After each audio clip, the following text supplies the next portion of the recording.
to Kingston Community Radio on WGHQ Kingston. On your radio at 920 AM and 92.5 FM. And also online at mykcr.org. Hi, I'm Steve Thomas for Habitat for Humanity Restore. Habitat Restores are nonprofit home improvement stores and donation centers that sell new and gently used furniture, building materials, and appliances to the public at a fraction of the retail cost. The Ulster County Restore at 406 Route 28 in Kingston needs your donations. Call our hotline at 845-853-7499 to schedule your free pickup. And thanks. We all play a role in keeping our community safe. Every day, we move in and out of each other's busy lives. It's easy to take for granted all the little moments that make up our everyday. Some are good, others not so much. But that's life. It's when something doesn't seem quite right that it's time to pay attention. Because only you know what's not supposed to be in your everyday. So protect your everyday. If you see something suspicious, say something to local authorities. Hi, this is Jared Mans from the Spring Lake Fire Department, and I support Kingston Community Radio, and so should you.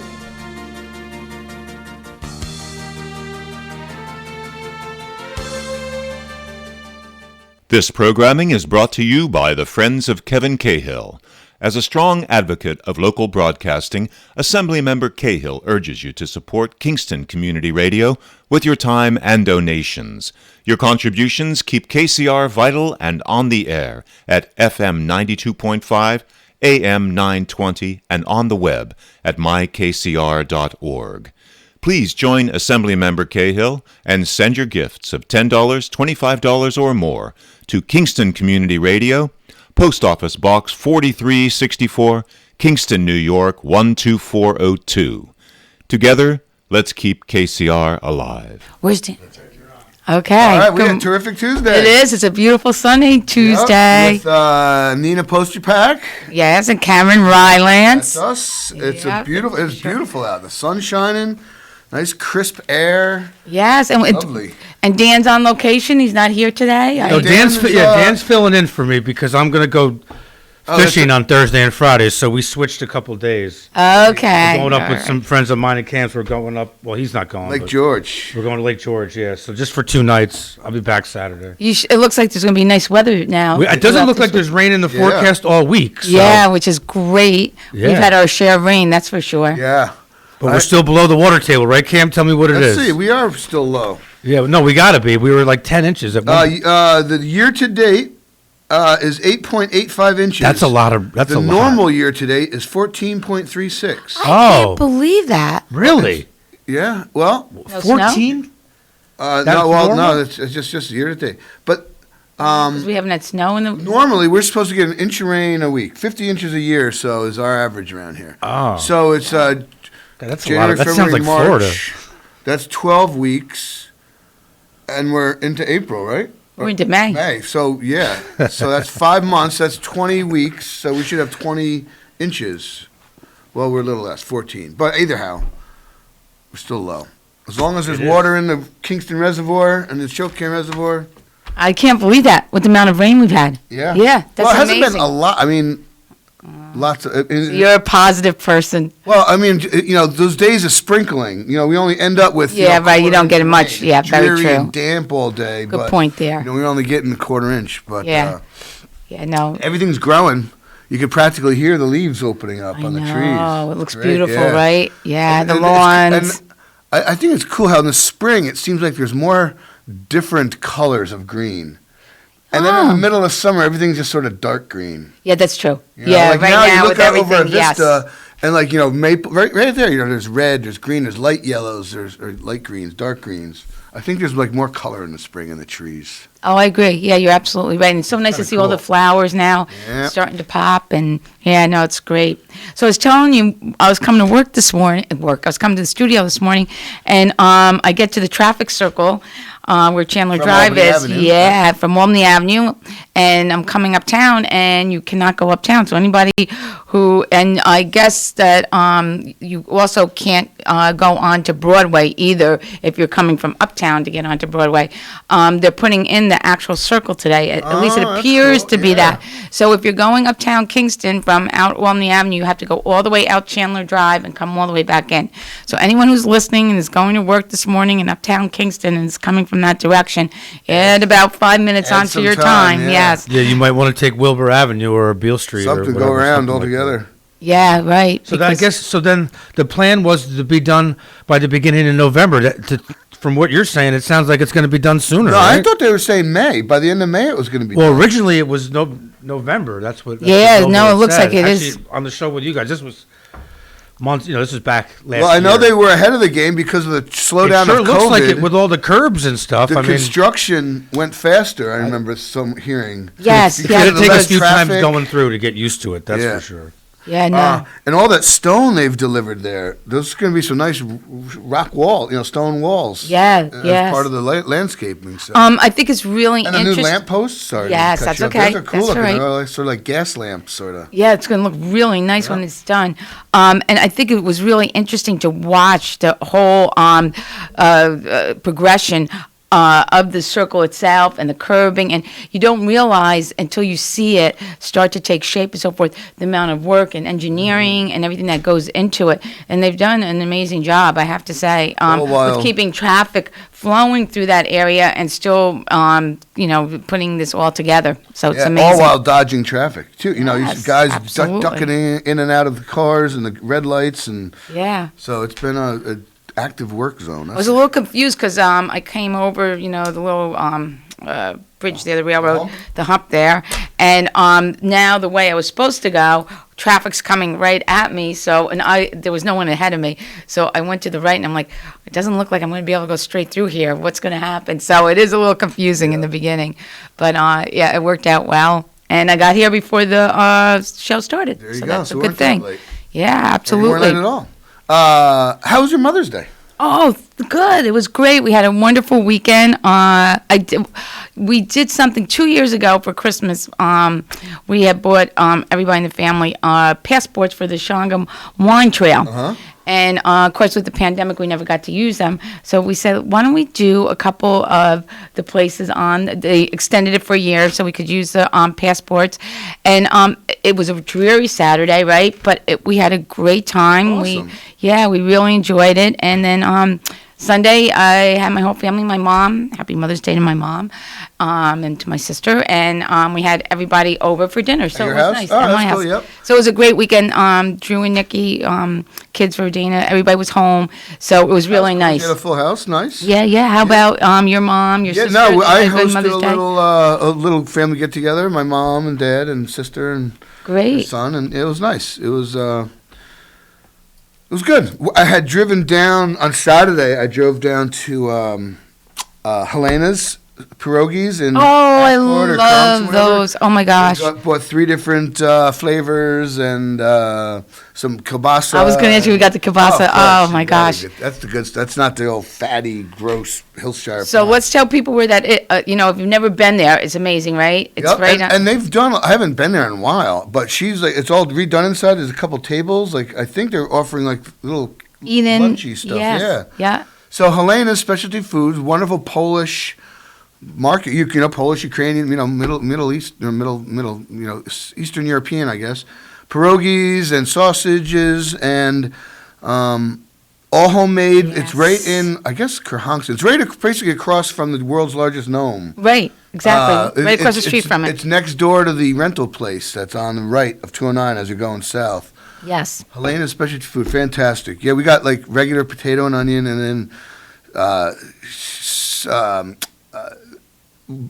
bacon and cheese with the green onions. What the hell is it? Scallions. Scallions. And a jalapeno one, which is really good. Oh, I don't know. Hot. Was it? But there's a little, Yeah, a little bite to it. You could taste the green. You could taste like the flavor of the jalapeno, like the pepper, the green pepper flavor. Right, it was nice. It was right. good. It was interesting. It was a unique pierogi combination. Now, how do you make your pierogies? We'll do our quick little We just saute. 2-minute. They're already cooked, Right. So saute them in butter. That's what we with do. a little bit of Onions and- sautéed onions. Yep, Yeah, that's what we do too. and popped them in the oven, kept them warm while we were having some appetite, hors d'oeuvres and stuff, and it was nice. A little cool, but it wasn't bad. A little We were cool, on my but at back least porch. the sun was out. Yeah, we're on my back porch, so it was So nice. that was great. Yeah, no, it wasn't too bad. Oh, yeah, so anybody who's listening, you have to stop there if you like pierogies. Homemade, They're absolutely delicious. delicious. Not to insult another food company, but like Mrs. T's or Frozen Pierogies, there's no comparison. It's like night and day. No comparison whatsoever. No. It's like opening a can of ragu, spaghetti Making sauce, homemade spaghetti versus, sauce. all day long simmering, homemade marinara. There's no comparison. So, Yeah. But it's cool, and I assume it's a fully local business. I mean, Helena, it's. Yes, right, yeah, no, it has to be, If yeah. there is, even if there is a Helena, or if it's just a name, whatever. So. Right. Who knows? Yeah, no. So that's great. So you had a good weekend. Yep, it was nice. It was nice, yeah. Oh, such a change from last year because I remember Mother's Day, none of us could get together, It was love your completely, mother, don't see your mother, right? So it was nice for all of us to be able to get together. And I was reading the paper this morning, I read every morning the statistics, and for 18 and above, our population, we're like 66% vaccinated, which is a great statistic. I was happy to see that we're getting there. Because when we originally had the statistics, they were taking the full population. Now they're doing 18 and above, which is a much clearer picture of how many people have been vaccinated. So, and I know now Pfizer's coming out with a shot, right, for younger. What age group is it? Yeah, 12 and up. 12 and up, as young right? as 12. Yeah. Yeah. I'm just looking at there right now in the paper, but yeah. Okay. Yeah, which is great. And of course, all of the vaccination sites are open down in New Paltz, Best Buy, everything. I believe everything's walk-in at this point. You don't need an appointment. You can make an appointment if it's more convenient for you, but you can do walk-ins. So, we're getting close to that point that we want to be, that 80%. So let's continue to get those shots. And hopefully by the fall, the schools will be all back in session full-time, and we'll have some kind of normalcy back in our lives. So that'll be nice. Yeah, absolutely. That's for my sure. son has signed. He is in January, spring next year, starting at lineman school. Oh, great choice. Up in Saugerties. Good job. Great. Yeah, lines. That's when it starts. It starts every January. There's 2 classes a year. So he gets a little bit of an extended summer then. Yeah, No big but he deal. doesn't turn 18 until November. So. That's when you He's got to be 18. graduating at 17. Yeah, he's Okay. real young. But he graduates like next month, though, right? Yeah. 20. Good class for of him. 2021. So Yeah. he's registered and He could probably retire by the time he's 45. Definitely 50, right? Absolutely. What's line school take? Like a year or so, or is it like a 2-year? No, thing, it's like a year. It's like It's very hard to get into that, man.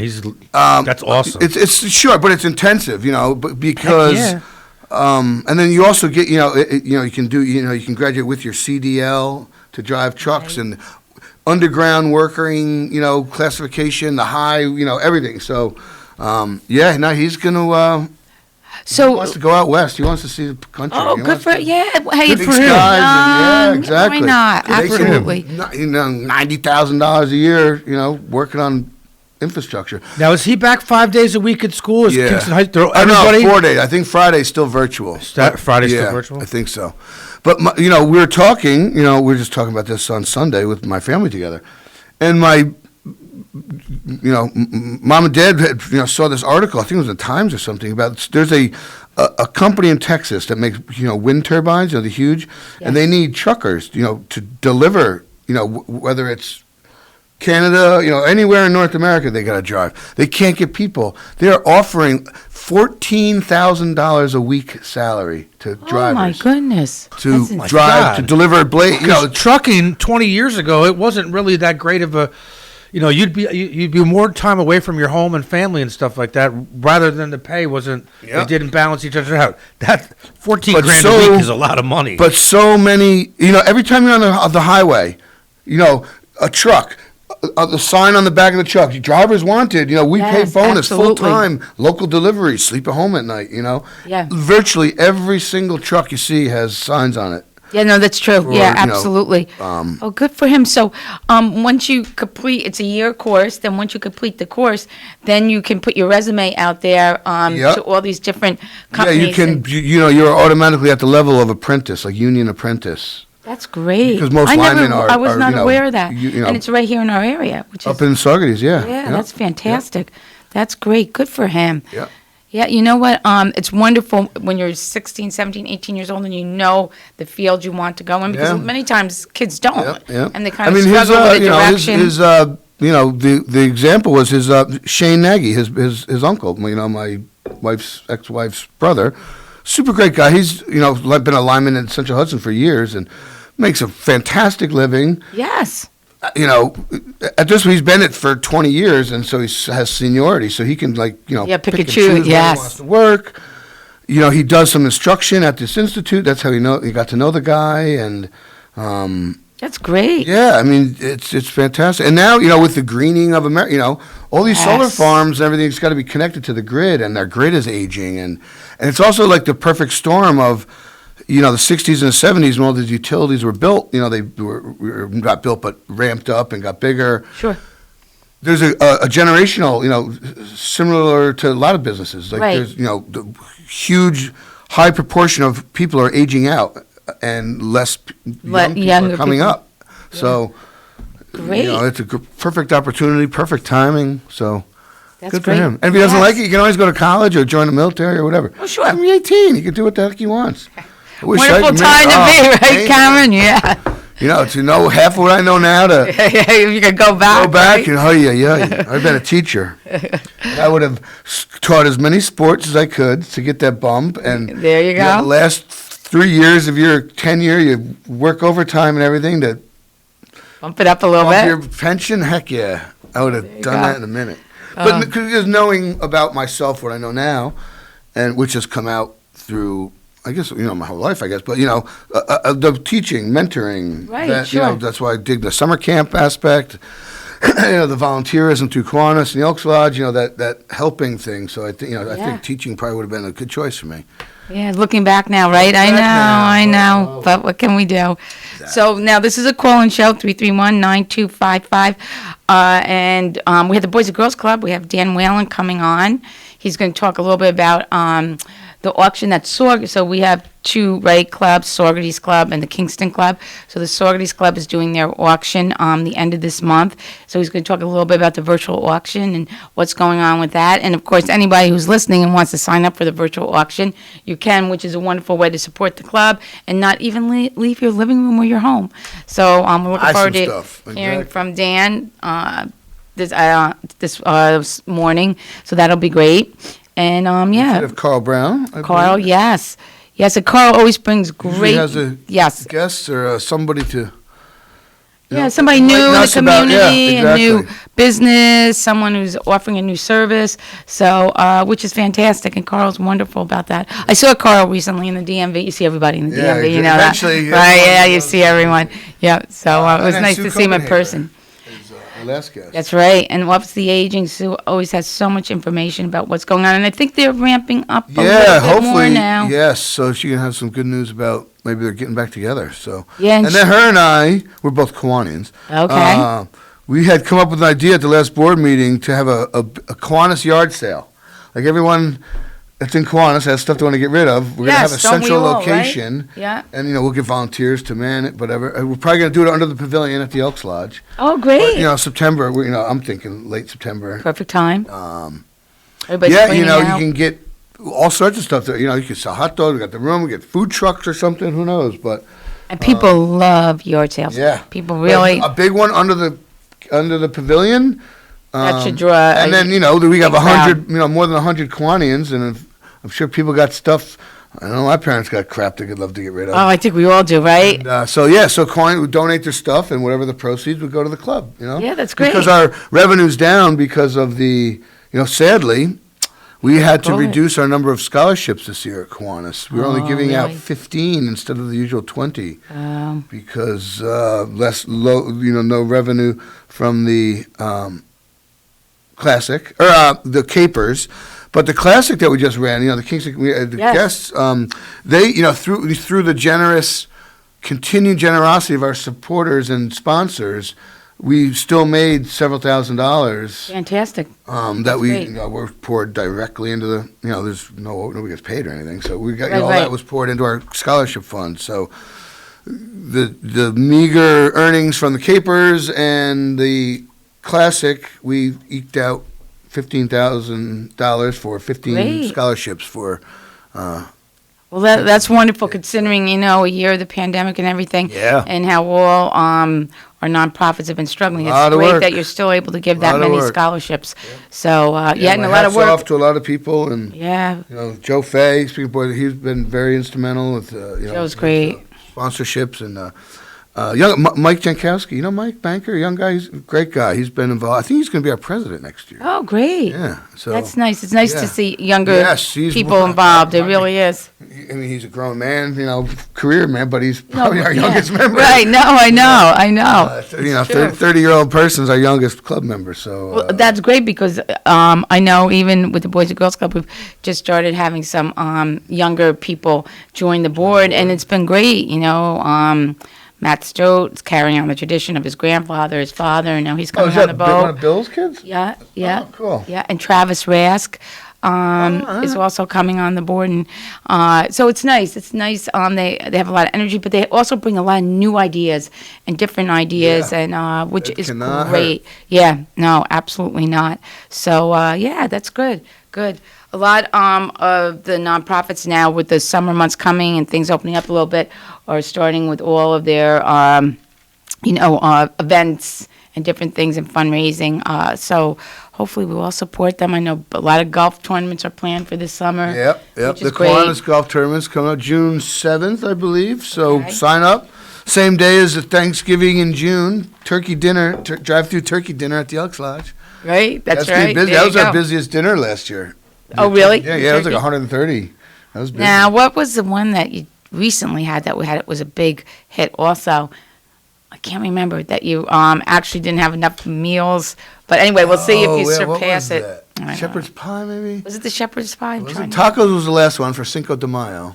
I Thought don't it know. was prime rib. Remember you asked me for Dino's number? Oh, yeah, no, that was for a small, that was for our officers' installation thing. Dinner, you had to, yeah. Yeah, I had never cooked it. Thank God they didn't have one at the restaurant. Did Depot. Dino answer?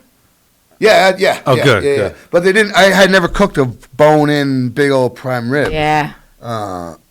But they didn't. It didn't come down to because they didn't have one at Restaurant Depot. I was Okay. on my way down there, driving there. I'm like, I'm not exactly sure the best way to cook this. I mean, you can pop it in a 325-degree oven, but I knew Right. There's little tricks. several methods, and if you cook it too hot, you get it shrinks, and Right. you lose the product, and too slow or too low, and it takes 8 hours, whatever. So My mother-in-law had this trick where she used to cook it at like 425 for 45 minutes, let's say, and then turn the oven off and let it sit in the oven for 3 hours, and then it's cooked to perfection. Yeah, It always yeah. worked for her. I was too afraid to ever try Yeah, it. So, yeah. but there are a lot of tricks with the prime rib. Yeah, because So- it's a huge hunk of meat, and thinking about getting the heat inside of that without overcooking it because it's Yeah. expensive. Yes, yes. $80 hunk of meat you don't want to ruin.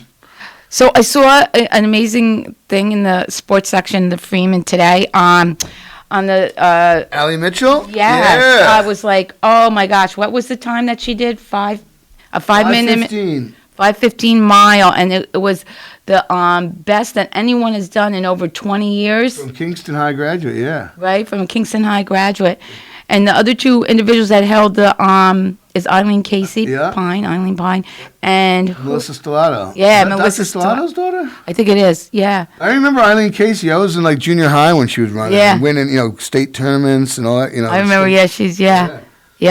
And I remember Melissa Stellato too. Wow. 5 minutes and 15 seconds for a month. Yeah, that's amazing. So, good for So that. this thing, Lawrence might know the answer. This horse, you see the the horse. controversy with the Medina Spirit. Kentucky winner? Yeah. So was Yeah. that horse stripped of the medal? No. No? I don't know that yet. Yesterday they were supposed to pick the Preakness is this Saturday. Yeah. They were supposed to take their post positions yesterday, and they held it off. Why There was, they- I mean, They I were don't know gonna how retest, right, the original- If you call him out and say that he didn't win the race, I'm myself included. I'm going to be owed some money. I didn't bet on that horse. Yeah. And that would mean the second and third place winners are now first and second. Yeah. As well as the fourth place is now third. I don't think actually I would be owed any money, but I don't know. They might just ban him from Churchill Downs. He says he didn't. The horse or Baffert or both? I'm reading it right here in the Post. It says the horse contracted it from urinating.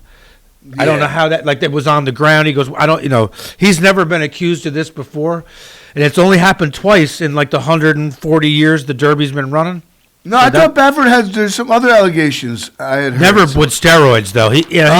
He's had some other issues. He's got a little bit of an attitude. He gets in fights in the barns and stuff like that. Like not fist fights or anything, but he's always getting yelled at. I actually like Bob Baffert, and I was shocked when I heard it. But they've been after these big Grade 1 stake races, after the horse wins or even all the horses, after they get back to the paddock, they take about a decent amount of blood out of the animal after he's calmed down. Then a veterinarian takes that right to a lab, and they usually know within a day or two. I don't know why they waited so long to release it. They probably double, triple Plus, check. on top of it, why would you do that knowing full well that they're going to do that and do the testing? Like it's only just happened twice in the 140 years thing. Yeah. He's never been accused of drugging his horses before, but who knows? I mean, Barry Bonds probably didn't think when he was rubbing the clear on his arms. Yeah, to get in trouble for that, right? Yeah. Yes. So that'll be interesting to see. But I thought that I read that they were going to resample they were going to retest the original sample again. Yeah, he had appealed it, but I don't know. I mean, he was on Fox News yesterday. He was pretty upset.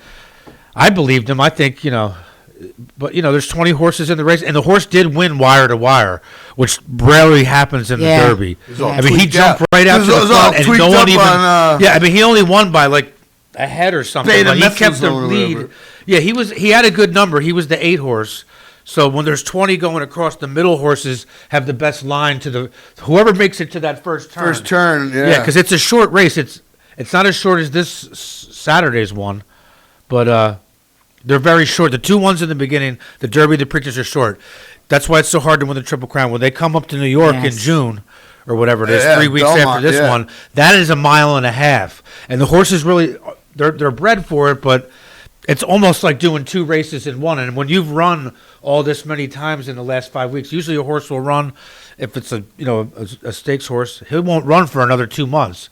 They'll train him every day and do stuff. They won't race him, huh? Right. Yeah. Well, that's why it's such a feat. That's why Triple Crowns. I'm going to Saratoga this year. I didn't get to go last year, but I'm going to go this year. Special horses. So. Yeah, I like going to Saratoga. You could sit out in the grass, watch the horses come through. They're beautiful. Where, the horses, Belmont? Man. No, Saratoga. Oh, good, Saratoga. Yeah. Oh, yeah, Saratoga. Yeah, I haven't you been don't even have to pay. Well, actually, I think you got to pay $5, but it comes with a program.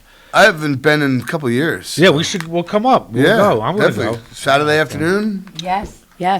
Now, you guys want to go to break early, then we'll come back with Dan? Sure. Absolutely. All right, great. So we'll be right back, everyone. You're listening to Kingston Community Radio on WGHQ Kingston.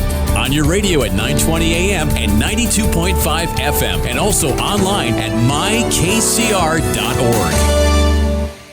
100 years ago, there were 100,000 tigers in the wild. Today, there are as few as 3,200. The Earth's wild animals can't speak up when they need help, but we can. Be the voice for those who have no voice. Visit worldwildlife.org. Everyone is talking about healthcare these days. America spends twice that of other developed countries on our healthcare system, yet our health ranks near the bottom. How can we stop spending so much and getting so little? By shifting to a system that gives more patients access to strong primary care. Primary care can help make America healthy again.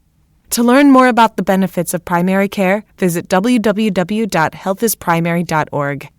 This message is brought to you by America's Family Physicians. Central Hudson reminds you, when it comes to your home's wiring, safety matters. Overheated electric cords or outlets are signs of inadequate wiring, within your wall, in an appliance, or both. Circuit breakers or fuses that trip often is usually a sign that a circuit is overloaded, an appliance is faulty, or something is wrong that can shock a person or cause a fire. Have a trained electrician troubleshoot such problems immediately.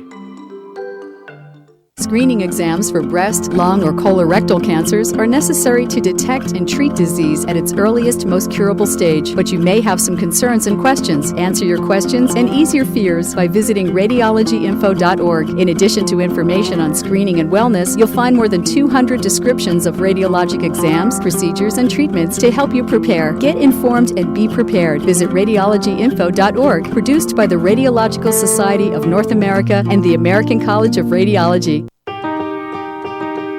As the world faces the challenges of the ongoing COVID-19 pandemic, Lions recognize that kindness matters now more than ever. And Lions and Leos are finding ways to continue to serve our communities, including ordering food delivery for healthcare workers, holding story time for children online, and providing surgical masks to medical professionals and first responders. Empowering us to do more, Lions Clubs International Foundation has provided nearly $2.5 million in grant funding for COVID-19 relief. And that support continues to grow. For more than 100 years, in times of need, Lions always find a way to help those around them. And after we emerge from this, we will be stronger than ever. Visit lionsclubs.org to learn more.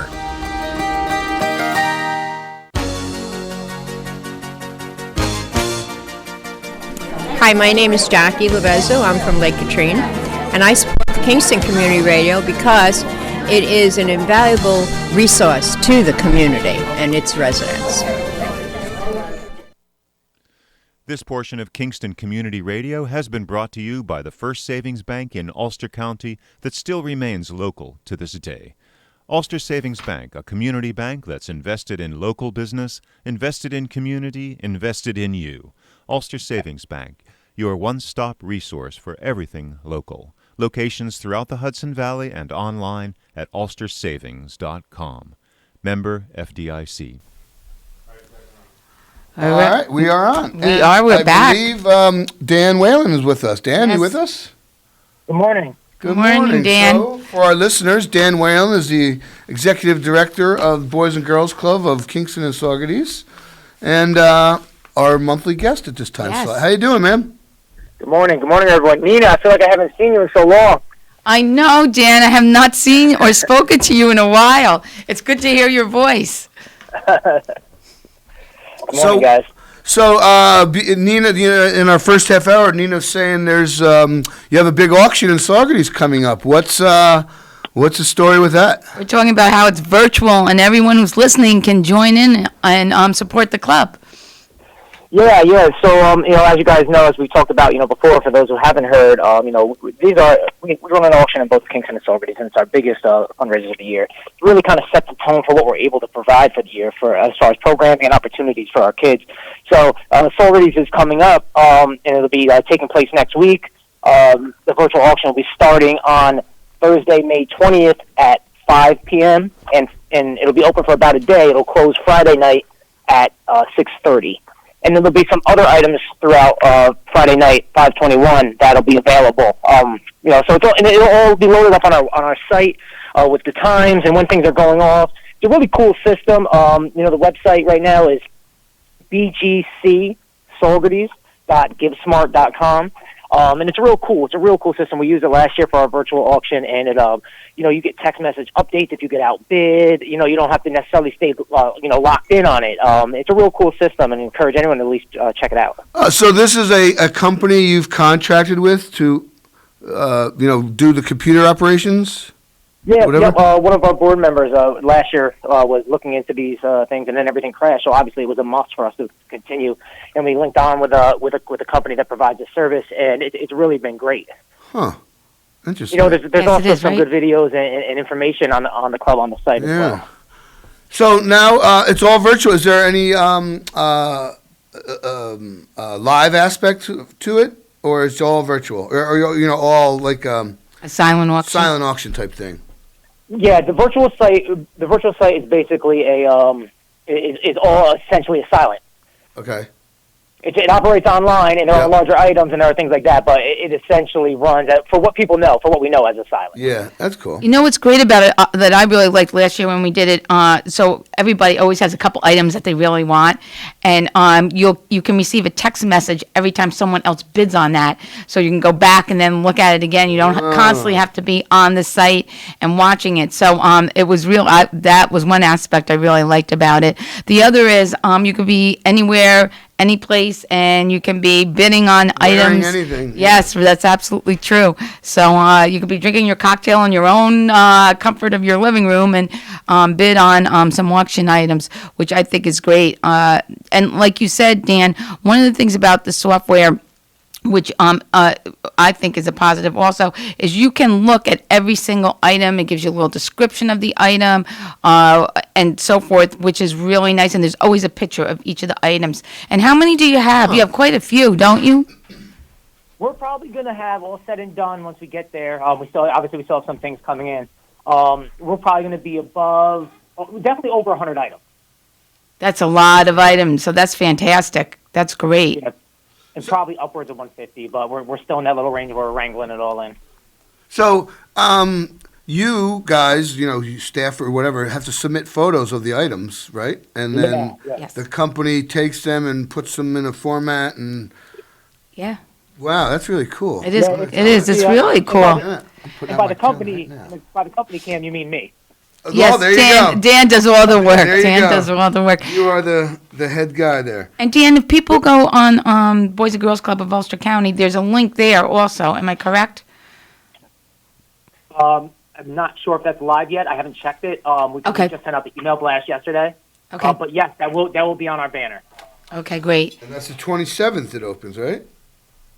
No, it opens on the 20th. 20? Oh, Next a week. year. Yeah, okay. Yep, Thursday the 20th. And it's even open now. I often hear, we've talked about this in the past with our fundraisers. Some people aren't available that time, and they say, hey, I want to make a donation, or I want to be a part, I want to help out. The site's live now to take donations. So even if someone's like, hey, I'm not going to be around, I'm not really interested in an auction, but I'd like to support, you go right on the site. There's options right there, and you can be a part of the event. That's cool. And it's open all day Friday, right? Thursday night, Friday? All day. So you can do it at work. You can. Yeah. On your break or lunch hour. Oh, yeah, that's it. Not on company time. So it's really great. What else is going on in the club, Dan? You're kind of winding down the school year and looking at the summer months coming up, I know. Yeah, it's, most of our kids are back. We're back on our regular mold. We're open in the evenings. We don't have the virtual during the day. And, it's cool to start to be moving back, but now there's a lot of work to be done, to try to we're getting into our older mold, bringing back those programs and making sure that we're functioning at a high level that way. It's I hear from people a lot, obviously we're getting into a solid place, in Ulster County with numbers dropping, vaccinations happening, all those things. And everyone's like, we're almost there, we're going to get back, but the last year has been great, right? We've talked about it on this radio for us as far as what we've done. We've served food. We were one of the first public facilities to open for childcare, and we did virtual schooling, and we've just been going to fight through this. And it's while people are like, this is ending, this is right where it starts for us. Because now we need to get our kids back in, right? We need to rebuild everything they've been through. We need to reestablish the positive connections. We reestablish the positive relationships between kids, bring them together, and it's a lot of, this is really I almost feel like the work on our side is now just starting more aligned with our mission. Yeah. Yeah, which is nice. It's nice to get back to some kind of routine and normalcy that you've had in the past, especially with what you faced. I think, Nina, too, I think that, people, when I talk to people, I have a lot of conversations about it, and it's like, the kids got to be, excited to get back, or like you said, back to normal. It's when we as adults go back to normal life, or at least what will look as close to it, it's going to be a lot easier for us to say, okay, we're in our lives, we're in our mold, let's go. The things that have happened in this neighborhood and to these kids, what they've just lost and what they've endured, it's going to take a long time to rebuild. It's not just if restrictions go away, right? These restrictions went away, we're back. No. It's going to take a long, long time to kind of sort through what everyone went through. How did you feel? Where do we go from here? How do we build this back up? Yeah. Now, are you still faced with occupancy restrictions in the buildings? Yeah, I mean, it's really, I'm trying to, I've been working to try to have a conversation to see what the summer's going to look like, because I think that's the thing that's going to be kind of like, because like you said, we're winding down the school year. Things will hopefully there'll be some changes moving toward that. But yeah, a lot of our regulations haven't really changed so much. We do have a little more freedom of movement and such, but that's really a conversation that needs to be had, because, we really want to be able to provide as much as possible for these kids, especially in the summertime, we can get them outside. Yeah. Absolutely. Dan, one of my favorite things is the Youth of the Year, and I know we just completed Youth of the Year. Maybe you could talk a little bit about that competition, what it means, and who competed from Saugerties and Kingston this year, because it is an event that really showcases the kids of the club and what they've been through and what the club means to them. Yeah, good call. The Youth of the Year event is the premier event that we have. It's just an unbelievable event to be a part of. What it is, it's a night, but it's a process, right? Our staff spend months with our kids. They write essays, they prepare speeches, they really take a deep dive into themselves, look at, one of the things is acknowledge the hurdles that have been around them, what they've done to endure them, and then kind of what their plan is and what they'd like to see out of the world in the future, and what the impact they plan to have on it. So, it's a lot of conversation, it's a process, it's some of our kids' first opportunity to speak in a public forum. So it's a great, step into their next step into life as they get ready to work toward college or workforce. And it's just a special thing to hear these kids' stories, what they've been through. We had 6 participants this year, which was really good. I mean, I even said in the video we did it virtually, which we kind of had to do it virtually because when you win Youth of the Year for a certain organization, you go on to compete against other boys and girls clubs. Right. Yeah. And the next level of this will be virtual as well. So we wanted to make sure that they were ready for what that next one will be. We had 6 participants. And the thing that was special about it is, for me, I really felt this year, these kids are on a computer all day, right? Like they're dying to get out and see kids and to see people. And then when they came here, they still locked in, sat down with a staff, worked on more work. And so I thought this year was a little more stressful on the kids, but I was really proud of the kids that came through. Our Youth of the Year ended up being Steve Edwards, who is a great kid. I personally have no family, growing up in Kingston my whole life. So that's a kind of a cool thing for me personally when I see like my friends' kids, that are doing this stuff and being successful. But it was a great competition all the way through. And like I said, it's a great thing to be a part of. It really is, and it's nice because now they go to the next level to compete, which is special for them also. Who makes the selection? Is it the judges or whatever you want to say? Yeah, good question, Kim. We have, we usually look throughout the community to find a diverse panel of judges, different areas, all different people. Each year we have different judges. So this year we had Dr. Alan Roberts from SUNY Ulster. Yeah. We had Pat Lesky from Marketech. And we had Tamika Dunkley from Seasoned Delicious Foods. Oh, cool. Nice. Yeah, it was a really good panel. They had a really good time. It's a great opportunity and experience. It really is an amazing event. Yeah, that's great. Well, extremely moving. Congratulations to the winner. Yeah, no, absolutely. So what else, Dan, is happening there at the club these days? It's fast. It's ever changing. It's, again, we're happy to be in the direction that we're moving. We're getting to, each week we get like another couple kids that we haven't seen in a while. So it's real important to get in there and talk to them, see what's going on. Hopefully we're going to have these months to start to dive in as we get kids that we haven't seen in a while. Hey, what's your status in school? How's it looking? Try to connect with them and make sure that they finish out their year strong and that, they're successful. Speaking of that, I just got a mailing from the school district about opting out of the Regents exams or something, and it's like if you want it was the weirdest word to think. If you want your child to graduate, do not fill out this test or this thing. I still don't understand. I have to read it again. I just read it briefly yesterday, but it's a tricky thing that, Dan, you may want to keep your ear out for. If some of your older kids may have gotten that, I don't know, but.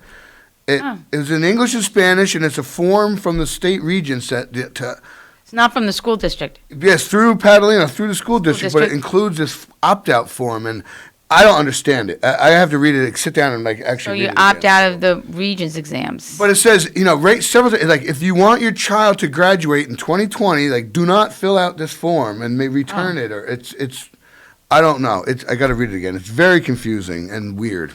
So if any listeners out there have any insight on that, please enlighten me. and our listeners. Dan, one thing I wanted to ask you is I saw, the paper that some of these COVID vaccines are getting approved for younger patients, younger kids. Yes. Are you, not you personally, but Boys and Girls Club advocating vaccines, or is that allowable? Are you not allowed to push an agenda like that?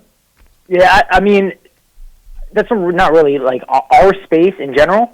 We do obviously, our staff is vaccinated, and we promote healthy lifestyles and trying to get to that point so we can get back to first off keep people safe and get back to more of a normal mold. But I mean, we're personally not pushing. We also haven't really been reached out about it. To be an advocate, we haven't said no.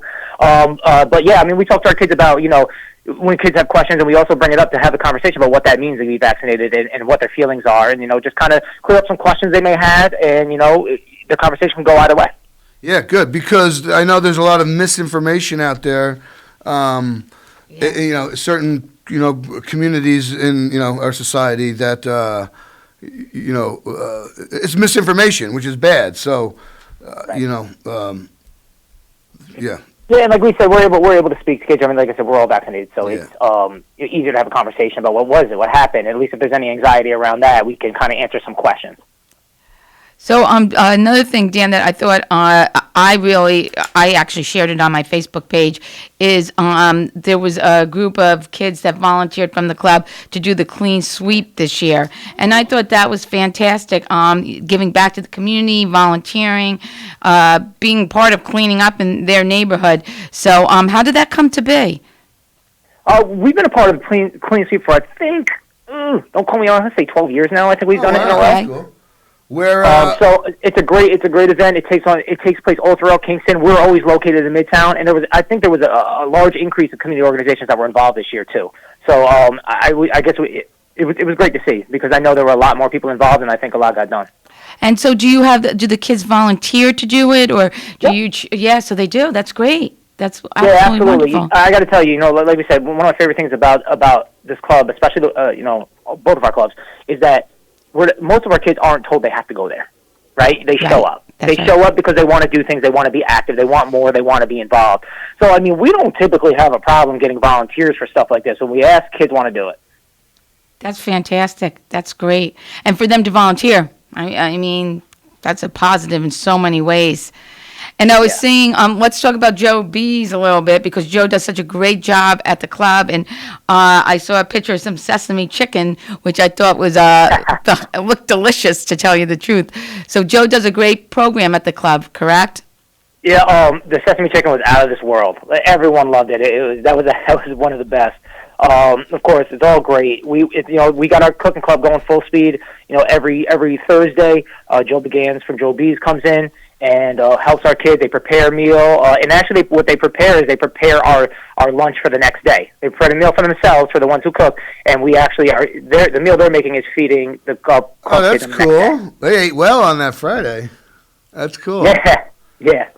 It's a great program, I have to say. Healthy eating, healthy cooking, and Joe's been a great supporter of the club over the years. I mean, with donating lunches and donating his time, and we all know Joe B's is the place to go, right, for your sandwiches. The sandwich king of Kingston, for sure. Absolutely.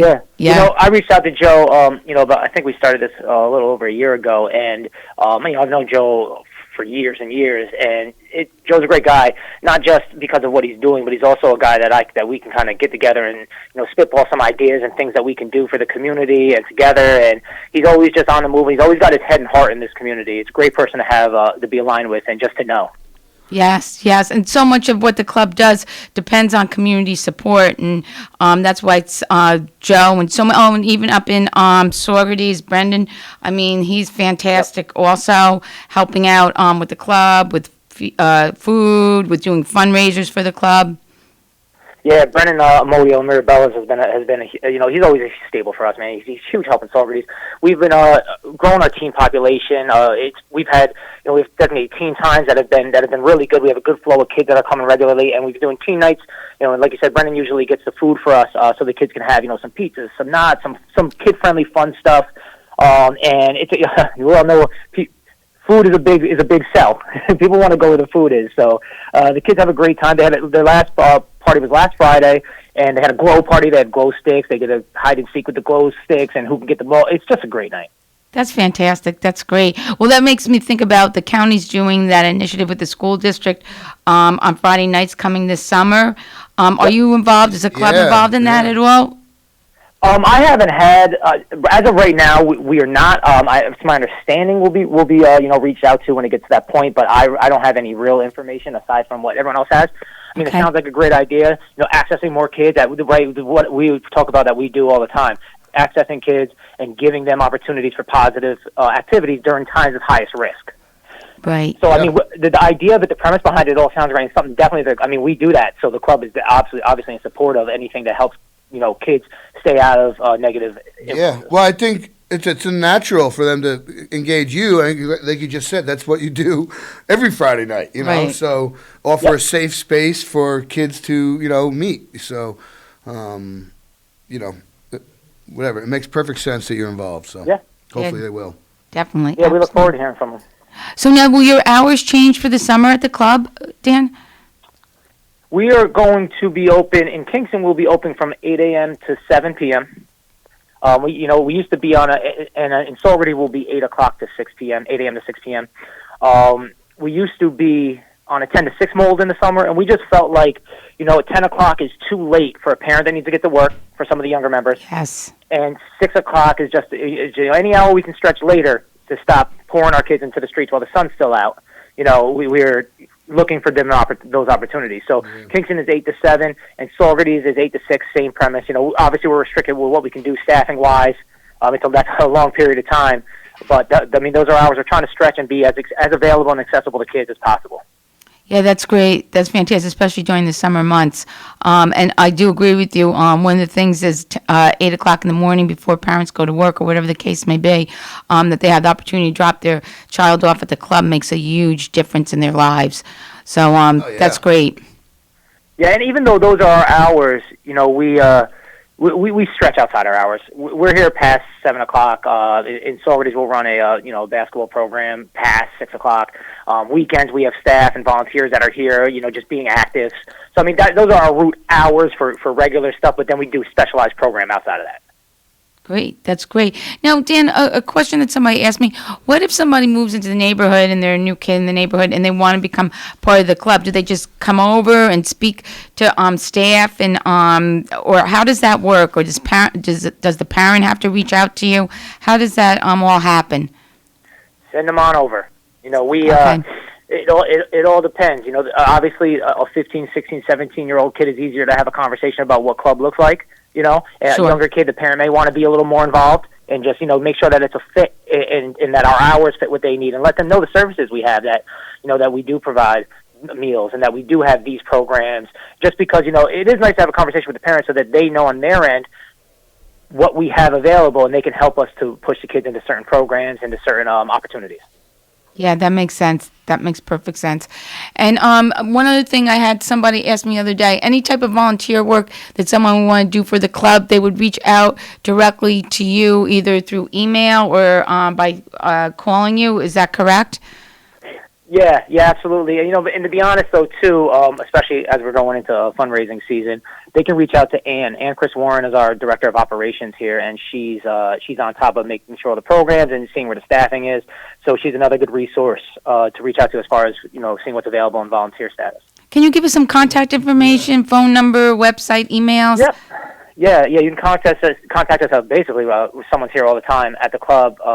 At the main Kingston, which is the main business site, at 845-338-8666. You can check us out on our website, which is bgclubsulstercounty.org. And on the website, you can access all of our emails. That's great. That's wonderful. And go on your Facebook. Your Facebook always has new and exciting things that are happening at the club and pictures of the kids and everything. It's really a great Facebook page that's constantly being updated. So if you want to see what's happening both in Saugerties and Kingston, and I believe it's 2 separate Facebook pages. Am I right there, Dan? Yeah. Do you, is there any youth Your Facebook page is like your official corporate thing, but is there any like a youth run branch of that? For social media outlet for the kids through the Facebooks. Or not through the boys. The kids can do it through. Do the kids have their own Facebook page, or do they do like a YouTube, or it can be monitored and everything? So where we are with that is, so pre-pandemic, we started a marketing group, which was, the kids took videos with iPads, and we had a volunteer, which we're pretty confident, hoping will come back, who was helping them to learn how to cut and edit. And we were getting to the point where that's what we were building. We wanted them to be able to run a lot of our social media stuff. That's something we were building, and then it all kind of, shut down. So we're looking to get back on top of that right away. Yeah, B&G Club TikTok page, that'd be huge. No, absolutely. The kids love exactly TikTok. Where we want to go. We want kids engaging kids. We want them learning. And, the other thing is, as we've talked about workforce development, which is going to be a big push on the club, is, those are jobs that are available in Ulster County. There's a marketing section to every business. And especially remote, with everything now, the heightened remote status, you can really work for a lot of places if you have these specific skills. And that's kind of the point of that program, is to get these kids interested in that direction and give them these specific skills. Yeah, that's huge. It is, absolutely. And particularly with everything is computers and data and digitally driven, so any leg up in that area is absolutely needed. I mean, there's job shortages, everyone, Yeah. So... No, definitely. But the potential for pipe dream, but blogging and vlogging, kids get their story out, and influencers or whatever they call it. Right. It's a way to reach a lot of people, and that's why I asked about kids doing it. Kids see things that adults do and automatically roll their eyes, but if kids are doing, other youth peers. It can be more powerful, or at least give it a chance more. So, rather than doing it on their own, and who knows, posting inappropriate things or doing things off the spur of the moment that they may regret 5 years from posting out, with some guidance through, this volunteer or something like that, it can only be positive. So it's cool. Yeah, and they build their creative skills too. It was a wonderful project and a wonderful pilot that we're doing. So hopefully, once everybody gets back to the club, that'll happen again. Yeah, absolutely. Definitely. So Dan, we have 2 minutes left. Do you have anything else that you want to add at this point? Yeah, I just want to say, Nina, like we started off, that next week, May 20th, we have, starting at 5 o'clock, we have our virtual auction. The site for Saugerties Club, the site is bgcsaugerties.give, G-I-V-E, smart.com. Anyone who wants to be involved, these auctions are so crucial. In 2019, we had our biggest auction ever, and it was extremely successful. And the fact is that everything that we've been able to provide for our families through the pandemic, when things shut down, when everything got hard, we were only in the position to do that because we had that successful auction just a couple months before, and we were able to kind of hold steady for a little bit. And so the impact given now, it's not just for this year, for the moment, it carries on. It gives us the platform and the ability to provide more programs and to be able to do more for our kids. So, this is really a crucial event. This is, again, the Saugerties auction. Kingston auction will be in July, and I'm sure we'll talk about that in the next couple months. But just, again, if anyone wants to be involved and support what we're doing so we can continue to stay on this path, it's bgcsaugerties.givesmart.com. bgsaugerties. Give it one more time. Yep. BGC. Yep. Saugerties.givesmart.com. Okay, great. Givesmart.com. Okay, good. Great. Well, Dan, as always, we always appreciate your coming on and keeping us updated, everything that's happening in the club. Next month will be almost time for summer camp and updates and so forth. So, and we'll hear about the huge success of the Saugerties auction then. So, again, thanks so much for everything. Thank you, guys. I appreciate your time. Carl, thank you very much. Okay. All right, be well. Take care. Carl, we'll go to break? We'll go to break and then come back with Carl? Yep. Okay, sounds good.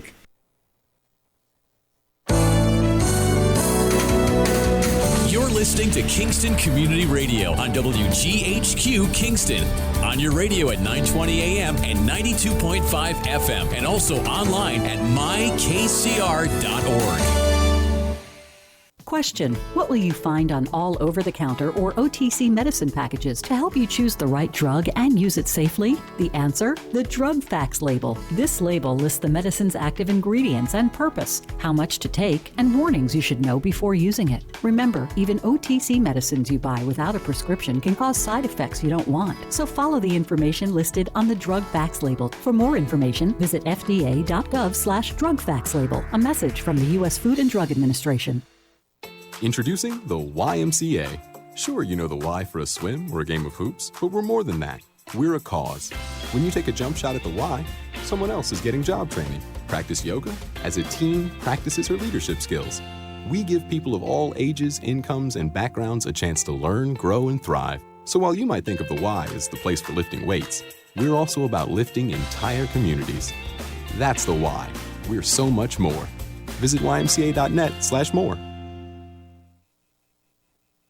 At St. Jude Children's Research Hospital, we're fighting against childhood cancer every day. At the heart of this battle are our donors. Most of us want to make some type of difference in the lives of others. St. Jude does miraculous work. The fact that no one has to pay, it's a place where everyone is treated as an equal. Everybody is welcome here. And it doesn't matter your religion or what part of the world you're from, all that is taken away. It just gives you some hope. It's just a nice feeling to put your energy into something that really does genuinely make a difference in a child's life. There's just no greater gift.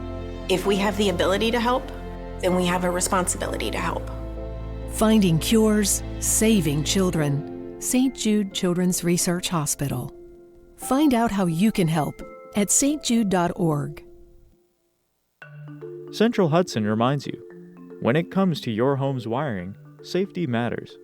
Overheated electric cords or outlets are signs of inadequate wiring, within your wall, in an appliance, or both. Circuit breakers or fuses that trip often is usually a sign that a circuit is overloaded, an appliance is faulty, or something is wrong that can shock a person or cause a fire. Have a trained electrician troubleshoot such problems immediately. Hi, this is Tony Marmo from Norman Staffing, and we've been bringing together employers and job seekers since 1980. If you're an employer and have job vacancies, let Norman Staffing help fill them with permanent or temporary workers. We screen, interview, and recommend the best candidates for your company. We make the employment process easier and faster for you. Please call Norman Staffing for your employment needs at 338-9111, 338-9111, or normanstaffing.com.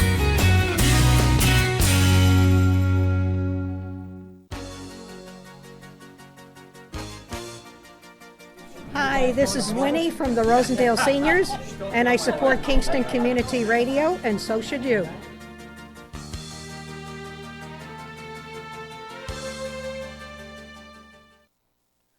Rondout Savings Bank has a long history of serving local communities and maintaining a strong tradition of customer service excellence while providing each customer with the personal attention they deserve. Rondout Savings' approach to community banking puts you and the growth of your business in the front of everything they do. They're a different kind of bank and would like to tell you why, so please reach out to one of their expert business bankers for an appointment and let them show you what they can do for you. Rondout Savings Bank, always working for you and the community with branches in Kingston, West Hurley, and Hyde Park. Also online at rondoutbank.com. Equal housing lender, member FDIC.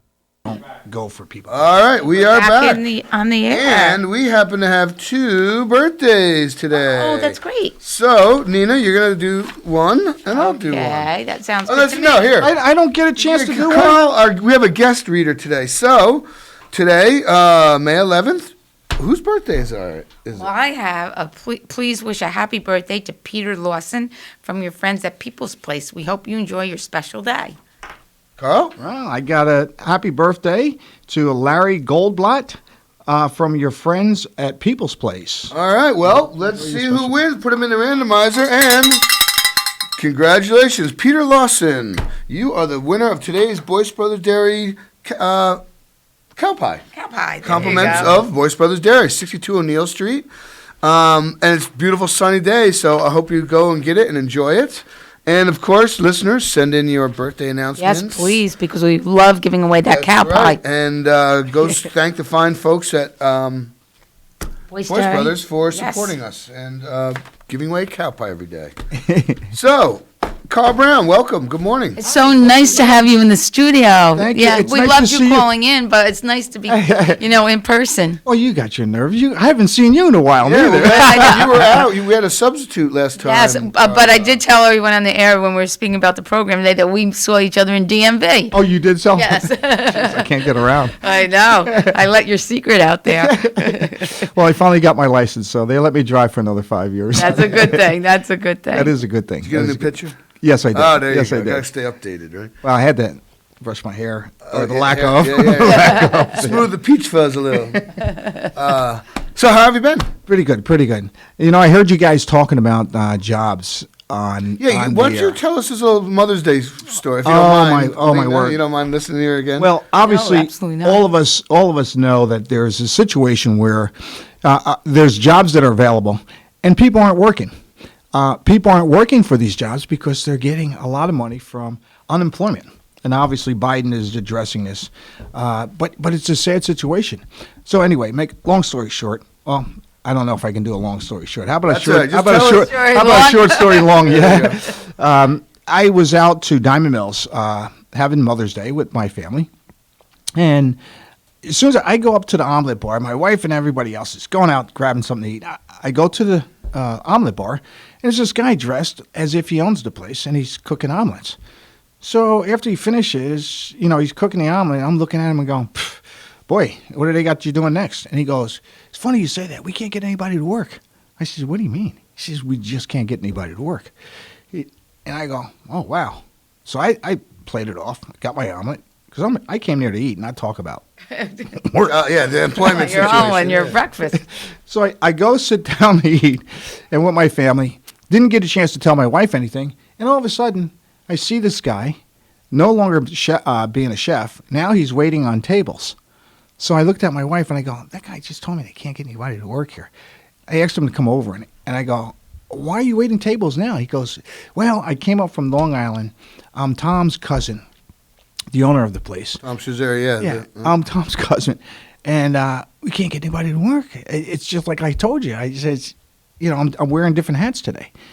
And we started thinking about that. I go, wow, what a terrible thing. Nobody would work when there's jobs that are available.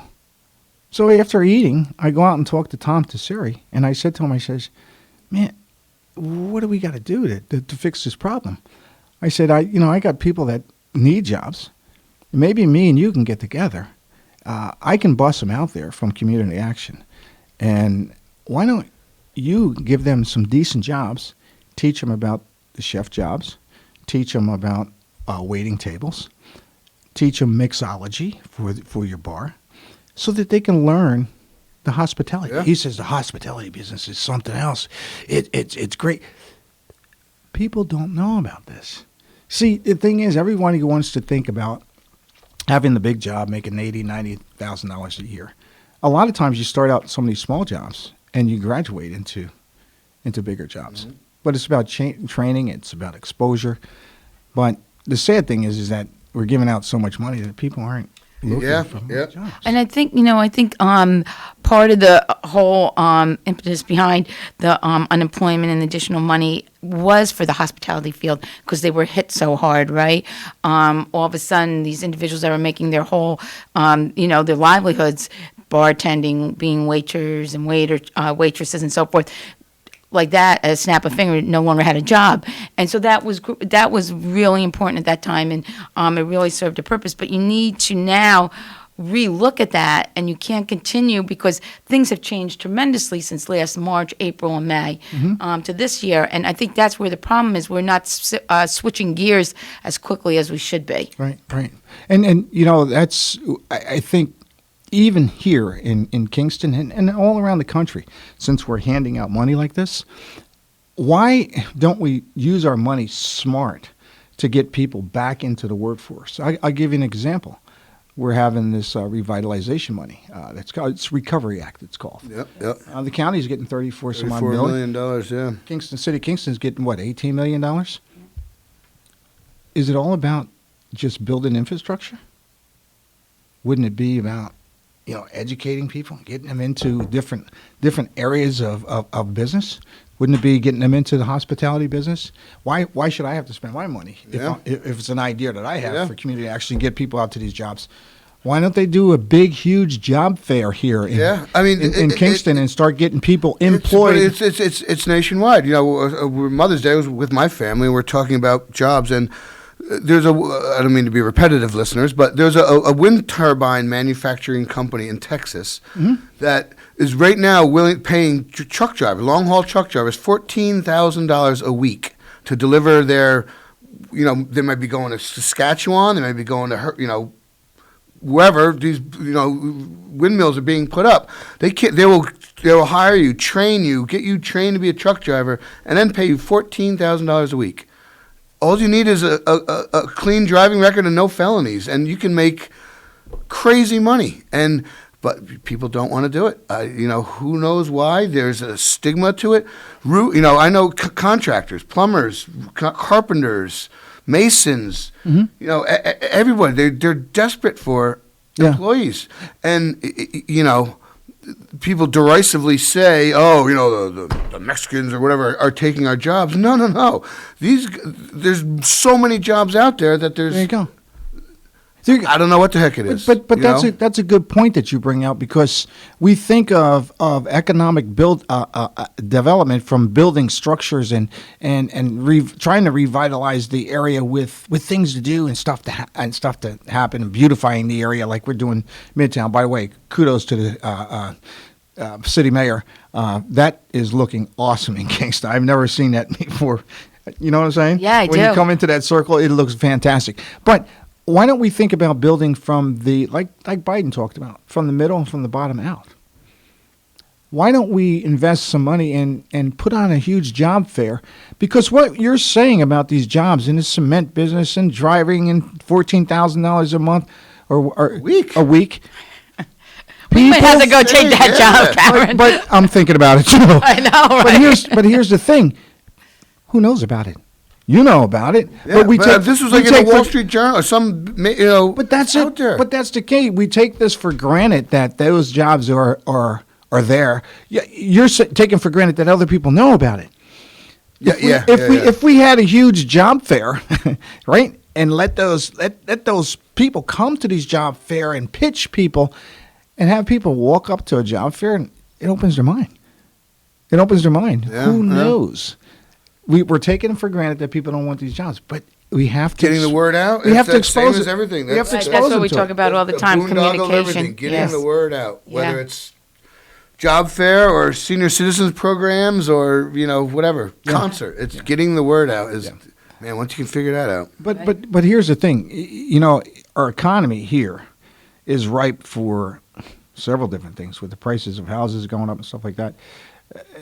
We throw this word around, gentrification, but we have to realize too that some of the people that we knew, a lot of people that we knew when we were younger, obviously people are dying off, but the town is changing. We don't know a lot of people that we used to see around here, and that's because some people can't afford to live here and they're moving out.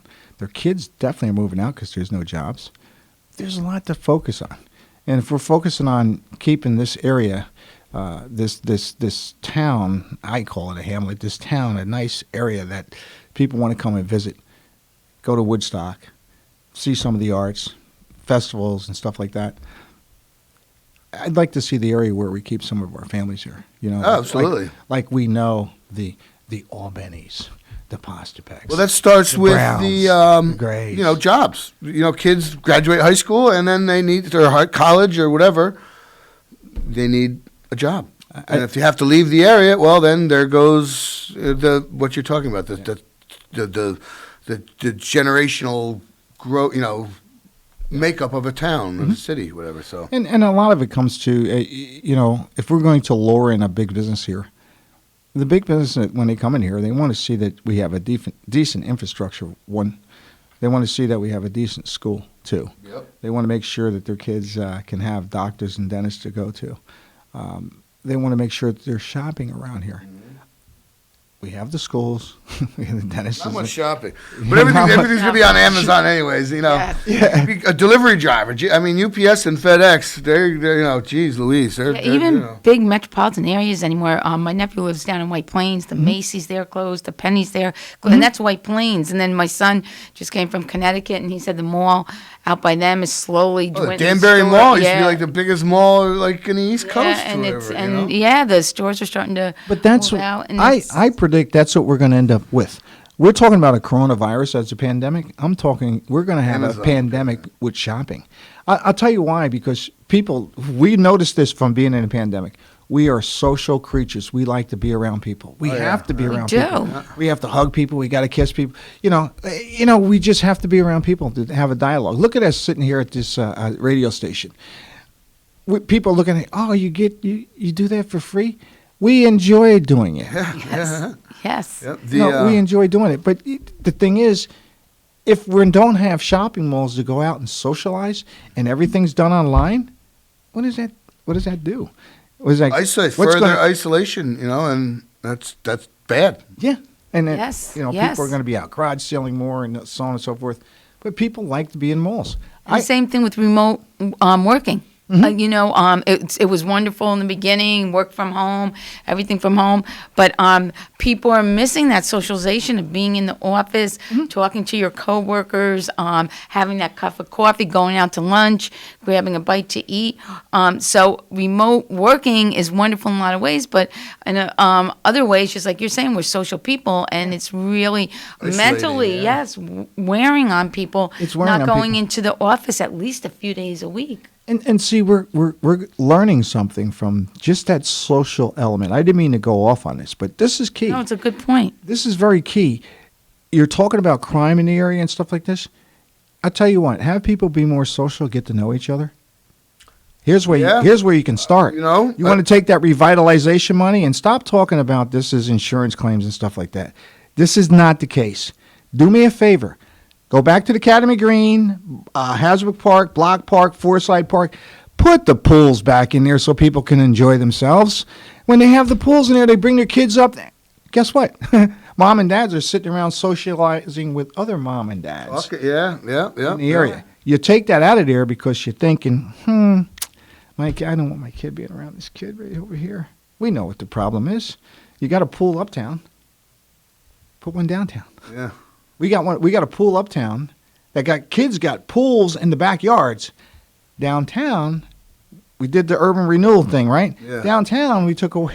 We don't even have a pool downtown where kids don't have a backyard. Yeah. It's the only way you do things, man. You got to have people being more social and having more outlets, more things to do. Like Tyrone Wilson brought up on the Human Rights Commission, this Lights On program that we're opening up in the school.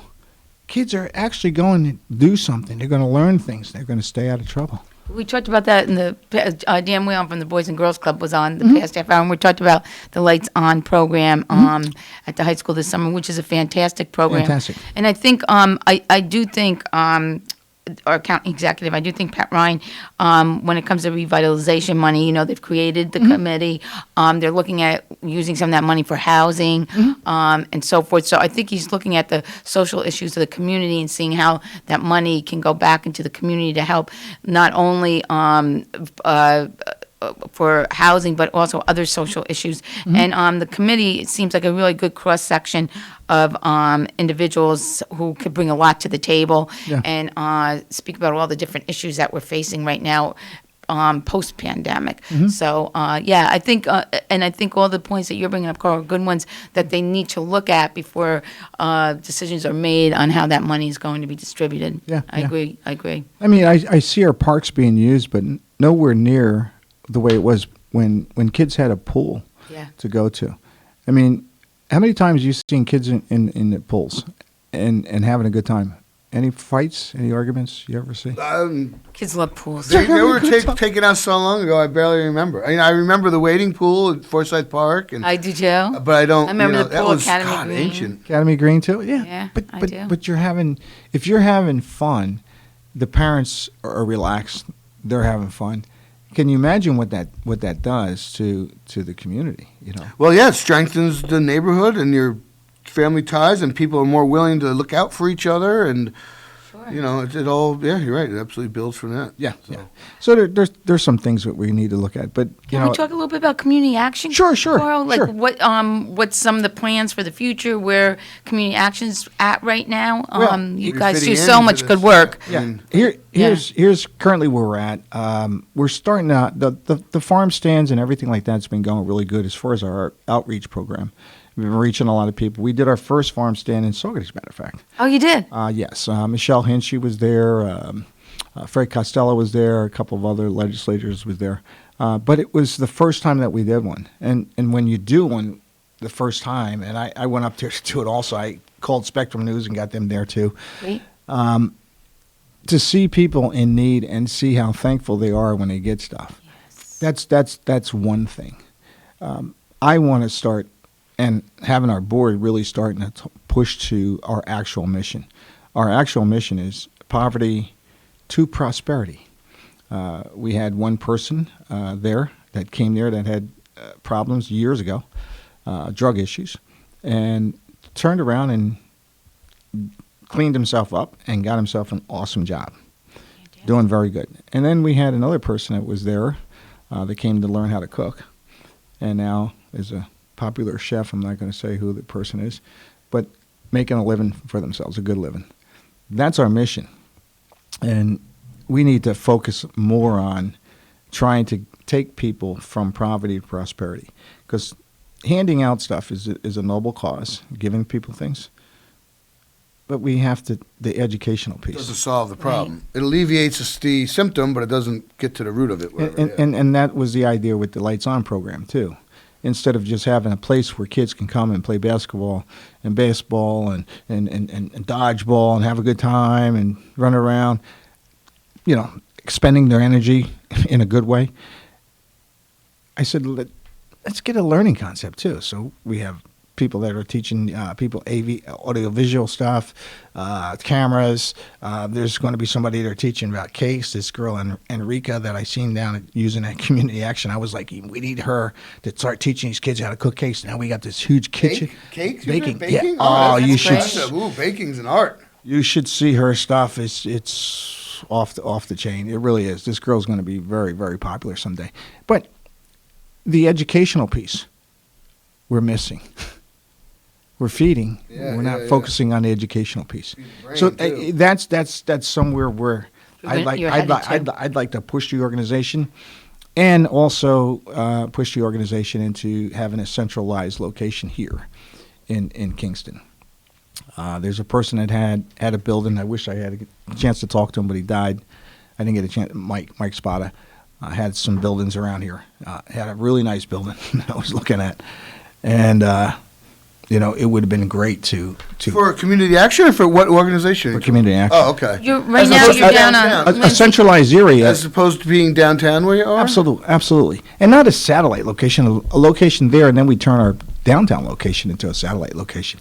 Oh, okay. All right. I see. There's going to be more people. Imagine us doing a farm stand in the middle of Kingston instead of downtown. Yeah. Imagine us doing other food drives that are right there. Imagine how many people would be utilizing our Head Start and early Head Start programs.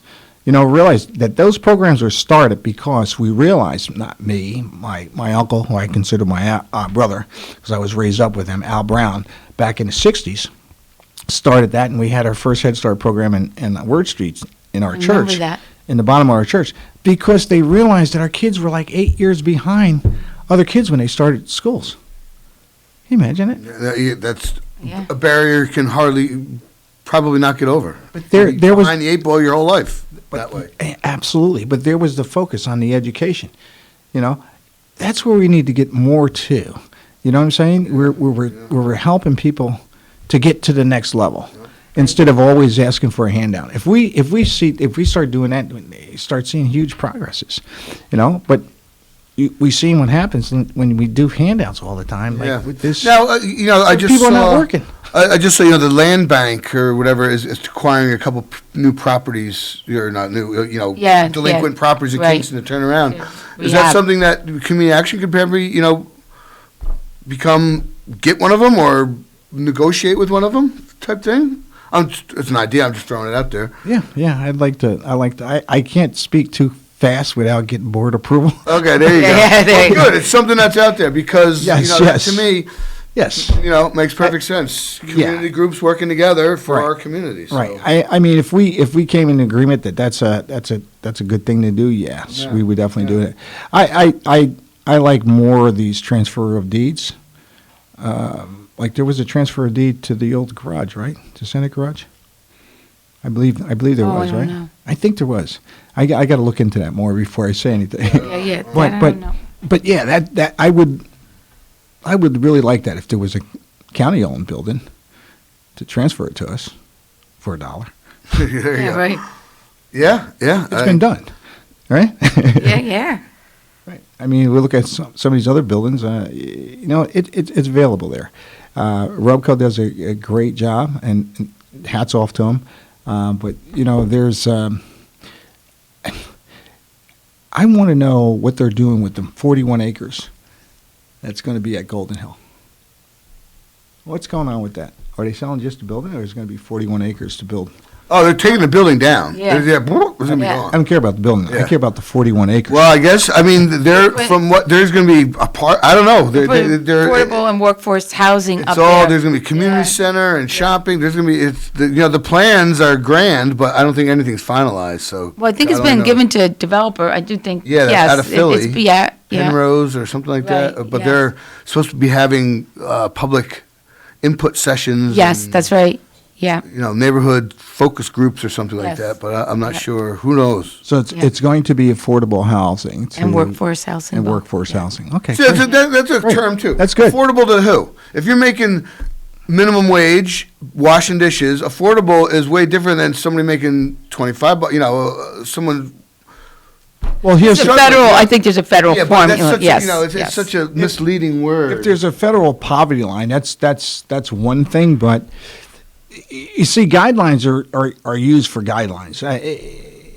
I think, realistically, the federal government should not only look at guidelines, but look at the areas that they're setting the guidelines for. I'll give you an example. Here we see the gentrification happen where some people aren't in the poverty line, but, realistically, they're making $60,000. They are in the poverty line. Why don't we open some of those houses up? I mean, Robco's got some of these. I don't want to be like that. I want to be the different person that sits there and says, look, we're trying to solve the toothache of the area right here. I have people that are making $60,000 that can't live here. Give them some housing, too. Yeah. I mean, you're paying... half your salary is going to your rent, and you've had to buy some predatory lender gave you a crappy used car loan that you're paying, 20% interest on. You got carrying a little bit of credit card debt, and you're trying to feed your kids. That money disappears. It's so affordable housing to me. It's just such a you can make a good living, but be like I said, be forced into a crappy car loan, have some debt, a little student loan you're trying to pay off. Trying to, it's like there's so much stuff that's out there. I tell you, we're not tapping into a lot of the resources that we could, and not shaking the right hands that we should be shaking with. And it's not our fault. It's that we just go along with things, and we say, what's available, what's this property? I gave an example. They asked me to run for town supervisor over in the town of Esopus. Well, I don't have time for that. I'm trying to do other things. I don't want to be pigeonholed. But why aren't they shaking hands with the Bruderhof and saying, hey, look, you got all these tax breaks. Give us these 60 acres right here. You got this, give us the 60 acres and let me put up a place. I want to put up a housing complex or whatever. They got it. It's got a lot of land. They got it. Yep. What do you think? What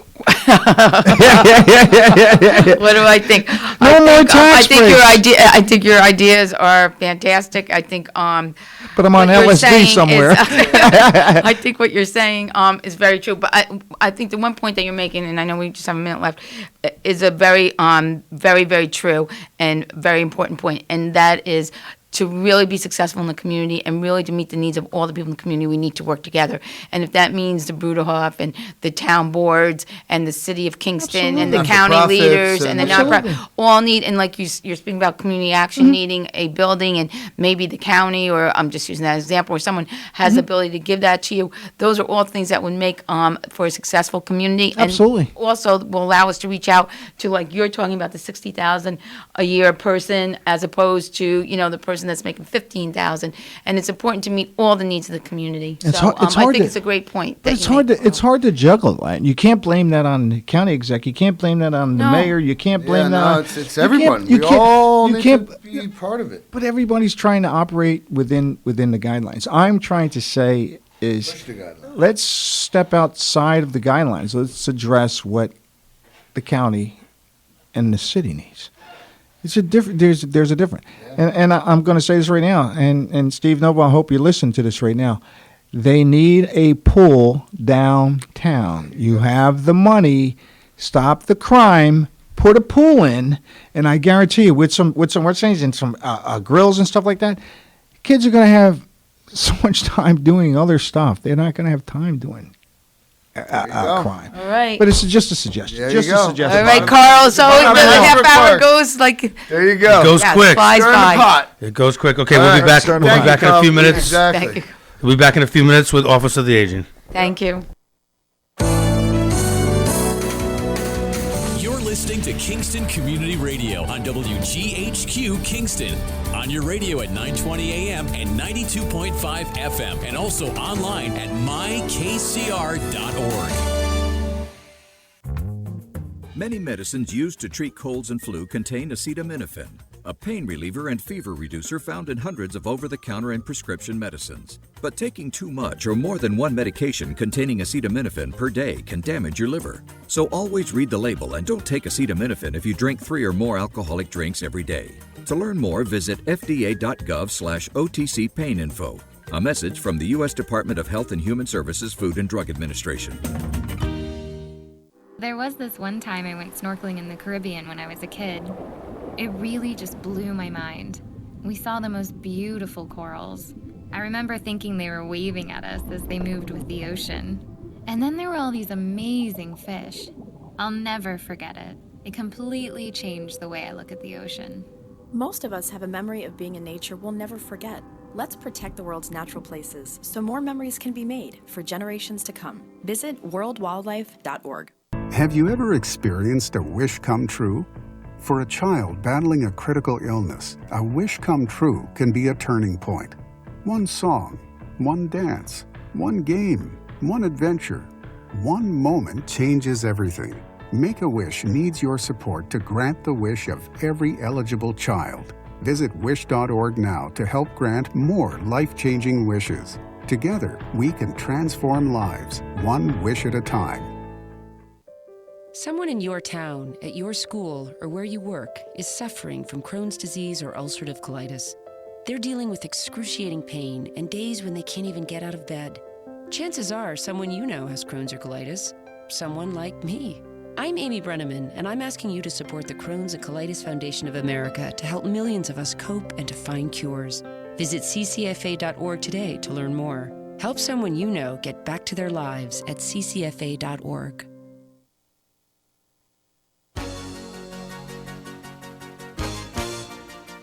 Hi, this is Jim Quigley, Supervisor of the Town of Ulster, and I support Kingston Community Radio, and so should you.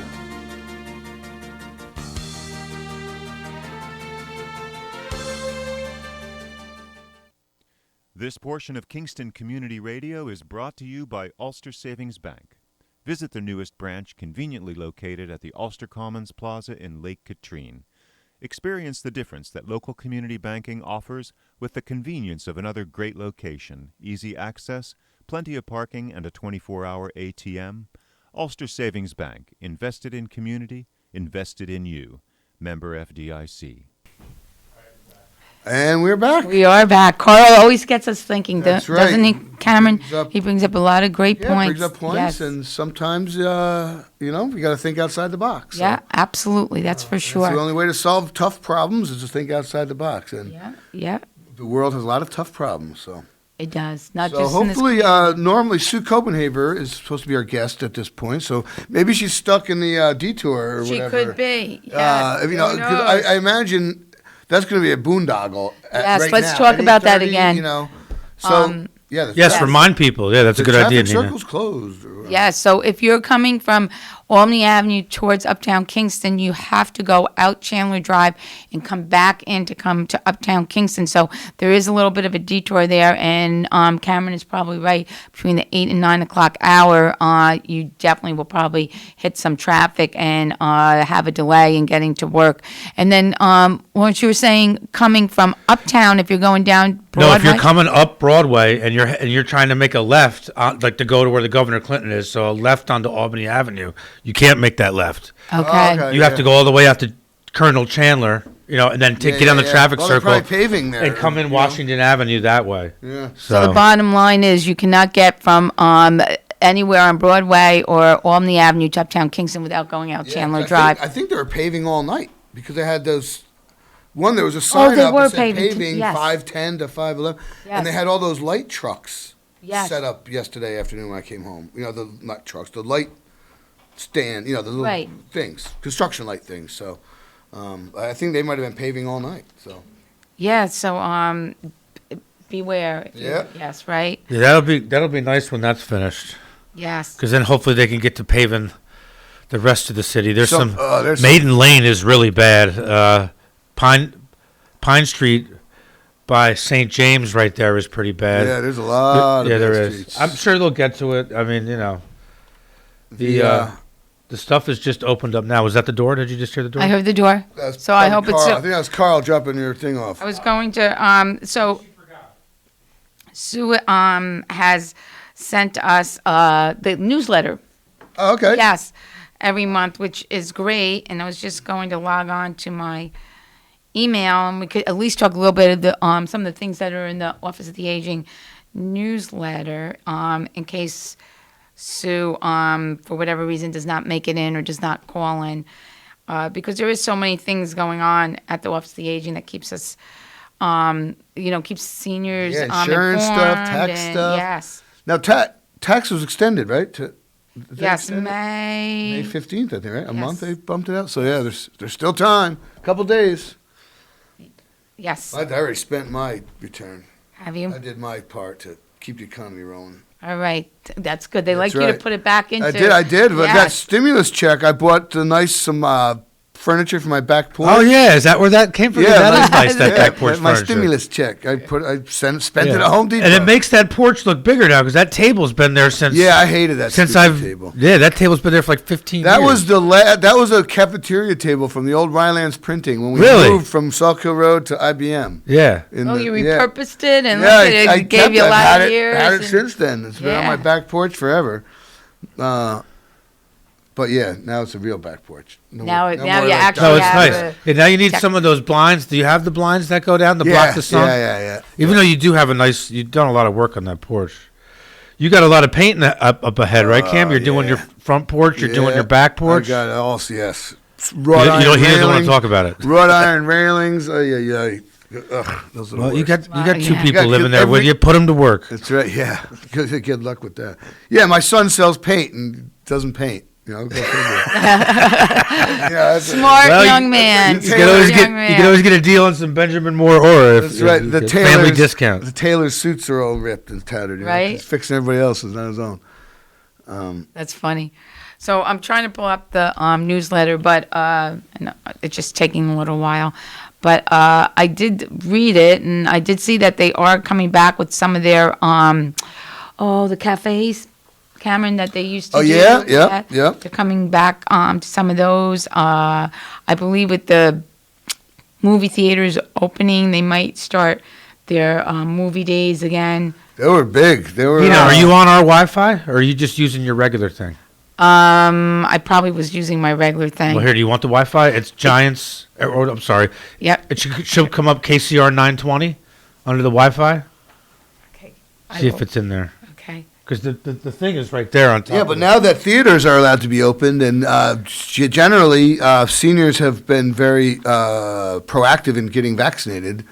Yes, they're the biggest group Yeah, Yeah. I don't see why. Now you can get. Now it's Pfizer said if you get 12 and up, you can get it, right? Yeah, it's coming soon or whatever. Yeah. I think people got scared. I'm not saying this is a fact. This is my opinion.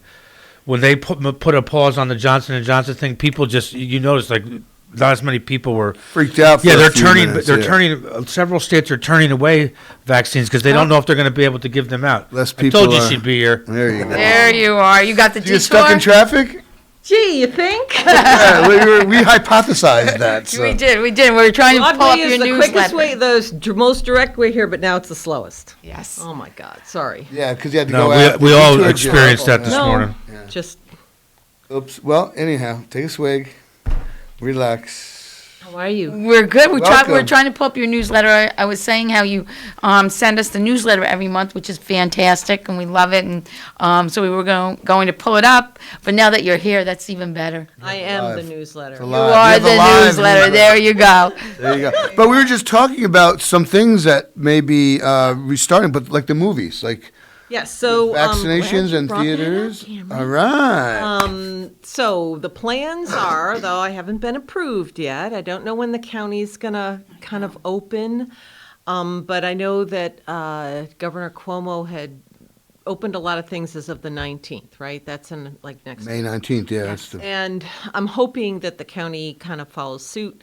But I sent a note yesterday. I said, here's what we want to do. You know, we're ready to take people in. We've got shields. We've got our protocols. We have, you know, most of the meetings have been on the phone or virtual. Legal, high cap, MIPA, all the things that we've kind of talked about here.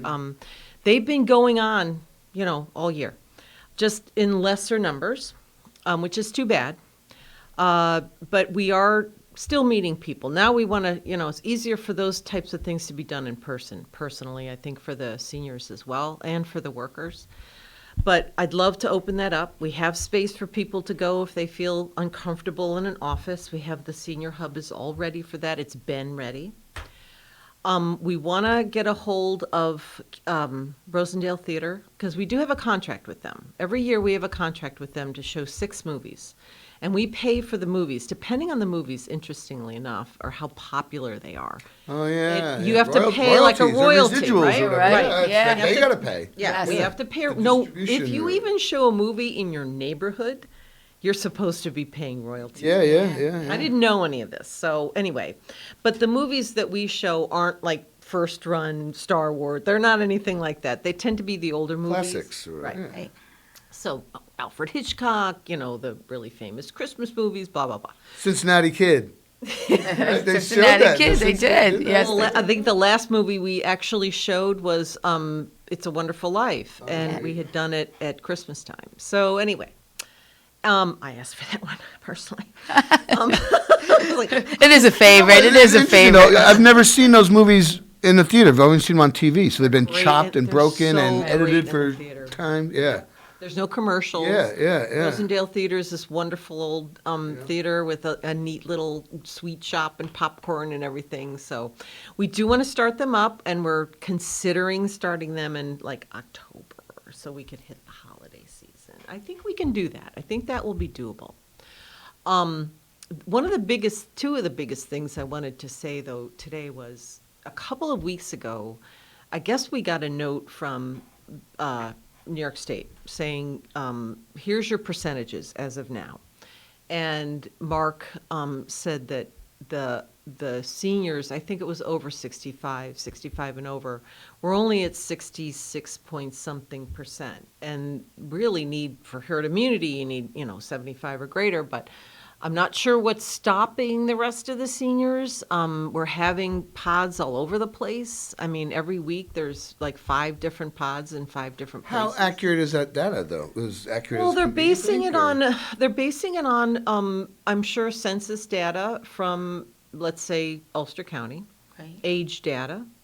I don't know how recent it is because the census was just, formed, and I did work for the census. I might have mentioned that to you once over the summer for a month, and it was one of the hardest jobs I ever had. and really? nobody wants to talk to you. Yeah, this is true. I mean, I understand that. You go to their house, they're not used to people knocking on their doors. Go away, slam the door in my face. A few people did answer it, but I'm surprised they have accurate numbers because I knew people were home and they saw me on Ring and they didn't answer. Right.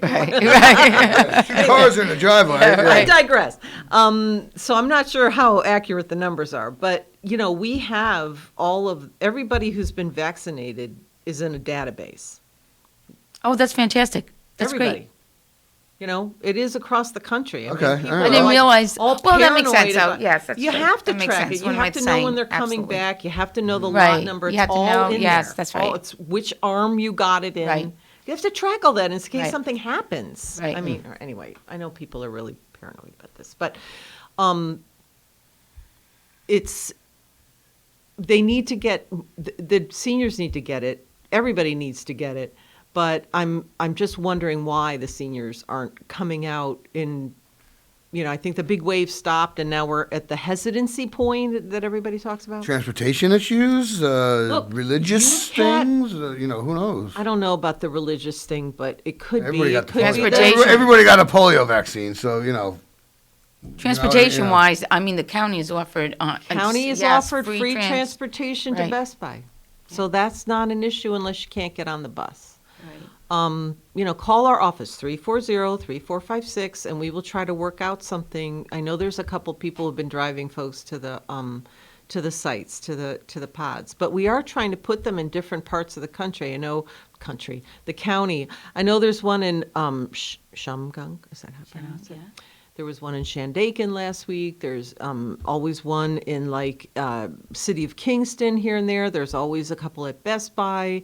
New Paltz. Yeah, they're all over the place. Wallkill, Ellenville. So it's not for lack of trying. And then we get these small crowds, like 400 or 500 instead of thousands of people. Right. I think Pat was on the radio and said something about us. We're at about 54% of this county who have been vaccinated. It's not too bad, but it needs to be better. So call our office if there's issues. I also heard yesterday that homebound vaccines are being offered in the home, all 3 vaccines instead of just Johnson & Johnson, and people call the hotline for it now instead of our office. Oh, that's Everybody, great. whoever is homebound, it doesn't matter how old you are.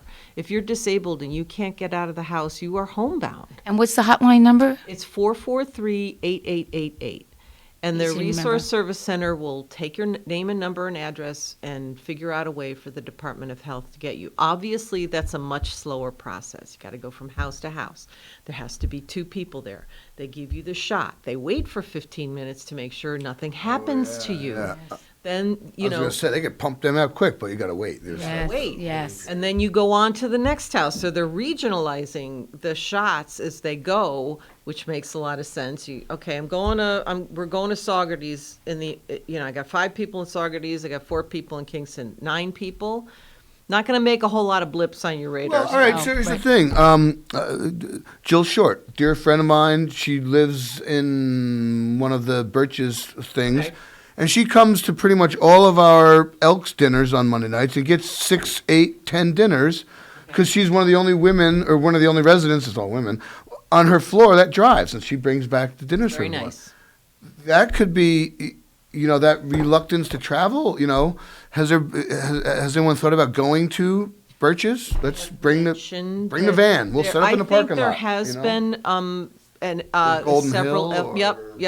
Golden Hill's a Washington nursing home. Avenue, or they've done the nursing homes. The nursing okay, homes all are right. done. Yeah, that was done. Remember, that was a whole big thing. But not the Gables, Seven Gables or wherever out there. Seven Greens. Yes, Yes, I have asked that happens. At this point, going to the people, clusters of, going to the clusters of people, going Glasgow, going Main Street in Glasgow, or the housing development in Glasgow Park, right at Bishop's Gate. It's a big housing development right there. It's concentrated. That's been part of our suggestions. Concentrated pockets of migrant workers in the field. We're starting to plant things. We're starting to. In Hurley, the migrant camps in Hurley, yeah. They're not going to come. No. A lot of them don't speak English. Yeah, they don't want nothing to do. Spanish-speaking people to help them, even if it's a Johnson & Johnson shot, they have some kind of protection. And they're transient for the most part. They're picking, they're moving north. Together, it's a perfect situation for perfect storm. Spread, yeah, right? yeah. Yes. So even though I'm not, part of the planning discussions, I am part of there's a vaccine coalition that goes on every other Thursday, which has members of the community, members of the educational community, trying to get everybody involved to say, what more can we do to get this going in parts of the community? Whether you're seniors, I mean, obviously I represent the seniors, but disabled people, people of color, people who don't have access to the internet. You can just walk into any of these centers now anyway. So they've loosened all that up anyway. I don't mean to talk about vaccines so much, and I'm sure other people have. But the other thing I wanted to say about OFA was we are trying to open up. We have a plan to open up our congregate sites. I have also sent Senior that centers throughout the county? No, the congregate eating. We call them the cafes, right? Oh, yeah, the cafe. Okay, Community cafes, Yep, community right? cafes, I should yes. have used the right I remember that words. term. But trying to do it slowly, I know that some of the seniors really want to come back and eat together. And some of the sites are much easier to do than others.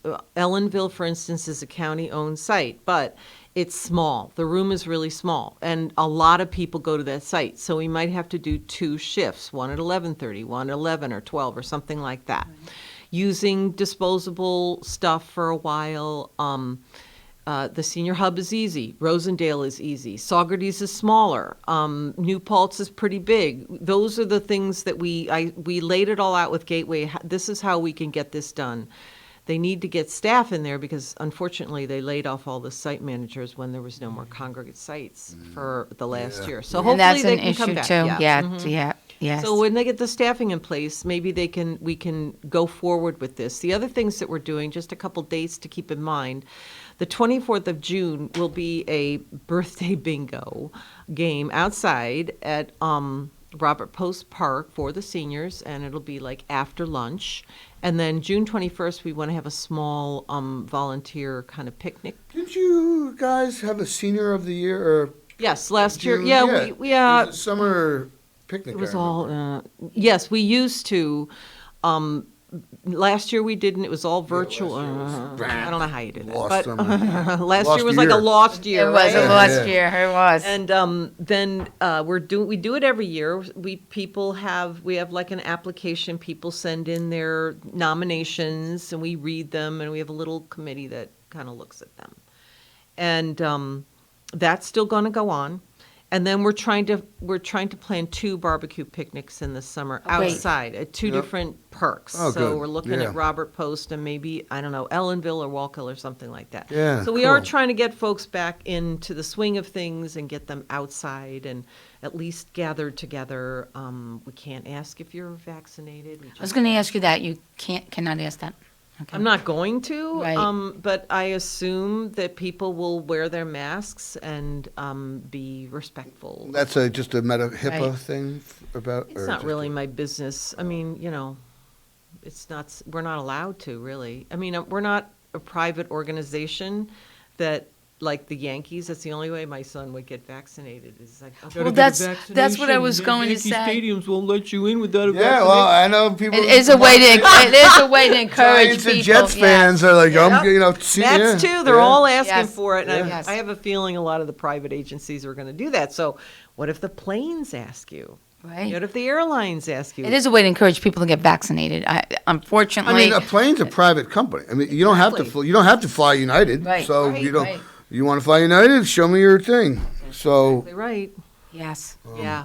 Well, he doesn't want to get the swab. So it's like, okay, so you'd rather get the shot. So I arranged for it. Go for it. I never got tested. I got a shot, and I was never tested for COVID. No, he had it. I said, what are you going to do? Bring your antibody results to wherever you're going? No, that's not going to work. No. So anyway.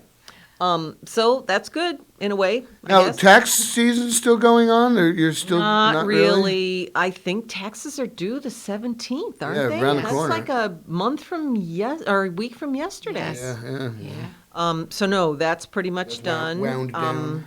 We had helpers this year. We had a lot of help from, we had our own people from AARP that was done, the volunteers. They only took past clients. United Way helped a lot. And also the business school at SUNY New Paltz. Oh, that's great. Taxes for folks. Oh, really? The That's problem cool. with that was, for some of the seniors, is that you had to have email. They had to be able to send things back and forth through email. So we were able to help people with that. So that helped too. Ooh, sorry. Ouch. So that's done.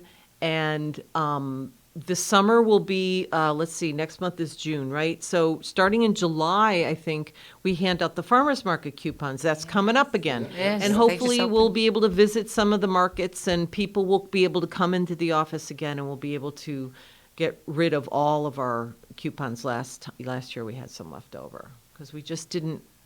It's usually when people come into the office, they drive by, they drop by, they pick them up, they go. Yeah. Right. That we were able to get rid of them. So we don't want to have any left over. So that's coming up. Yeah, those are from the state, right? Yeah.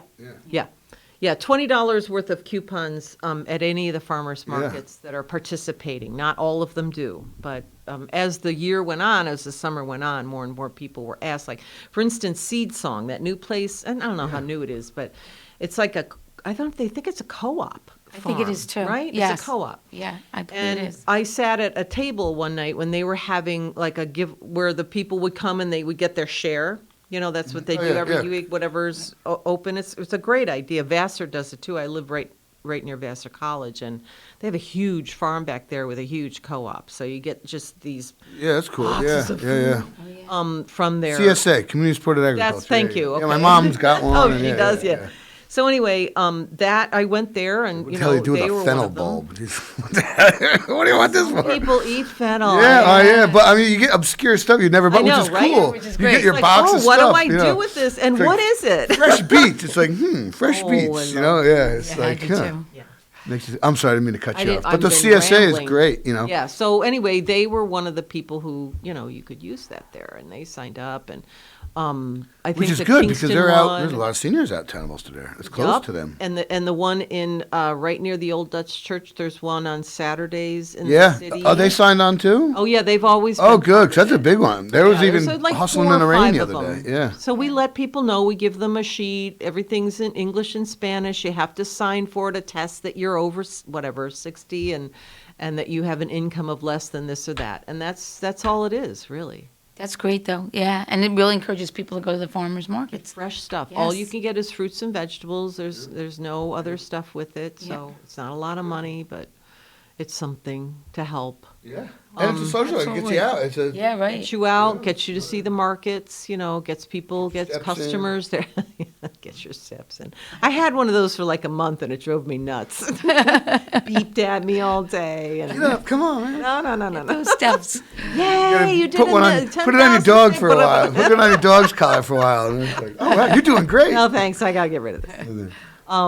I'm trying to think of what else was current. Are we out of time yet? Not No, yet. we're good. Got another Okay. minute or so. Another minute. I talked to all the program's fine. We're still doing online teaching. So there's been some educational programs, 3 or 4 a month, usually a cooking program and a few educational ones. Tai Chi is going on outside. Can't sign up right now, but you could sign up for the next round. And Where do you do the Tai Chi? Tai Chi is at Robert Post Park. Okay. Under the pavilion there? Under the pavilion, and also we're doing a second one lower south in town of New Paltz. Oh, nice. New Paltz, there's a rec center there. Yes, yep. There too. So we have 2 Tai Chi teachers who are cool. handling that. Nice. Yeah. So those are going on, and those were all filled up. People were nice very interested. outside That's and- an evidence-based program, by the way. We have several, and if I can just put a plug in for that. Yeah, mhm. Evidence-based programs are programs for, usually for exercise or for like case management that show, have proven, gone through a scientific method to prove that they're helpful. Like Tai Chi for arthritis, helps Sure. with your balance, it helps with your flexibility. Absolutely. I don't know if you've ever done Tai Chi, but it's a very cool thing to do. especially the music. It's like beautiful, yeah. It's wonderful. And A Matter of Balance, which is a program that we teach, which helps seniors with their balance. And then chronic disease self-management. We have a contract for that where it teaches people how to manage your chronic disease or your caregiver to manage your disease. And we're going to start something called Bingo Size, which is I don't know what it's about, but it uses bingo and exercise. Oh, that's great. There you go. Everybody's like, bingo. oh, I love that Everybody idea. loves bingo. So now we got to go. We got about 30 seconds left. So, right. Sue, thank you so much. Yeah, Call our office, 340-3456, or the hotline, 443-8888. There you go. Everything you need. Yes, All right. take care. Okay, Thanks, everybody. Have a terrific Everybody have a good Tuesday. Be safe. And, Lawrence, take it away. Thank you.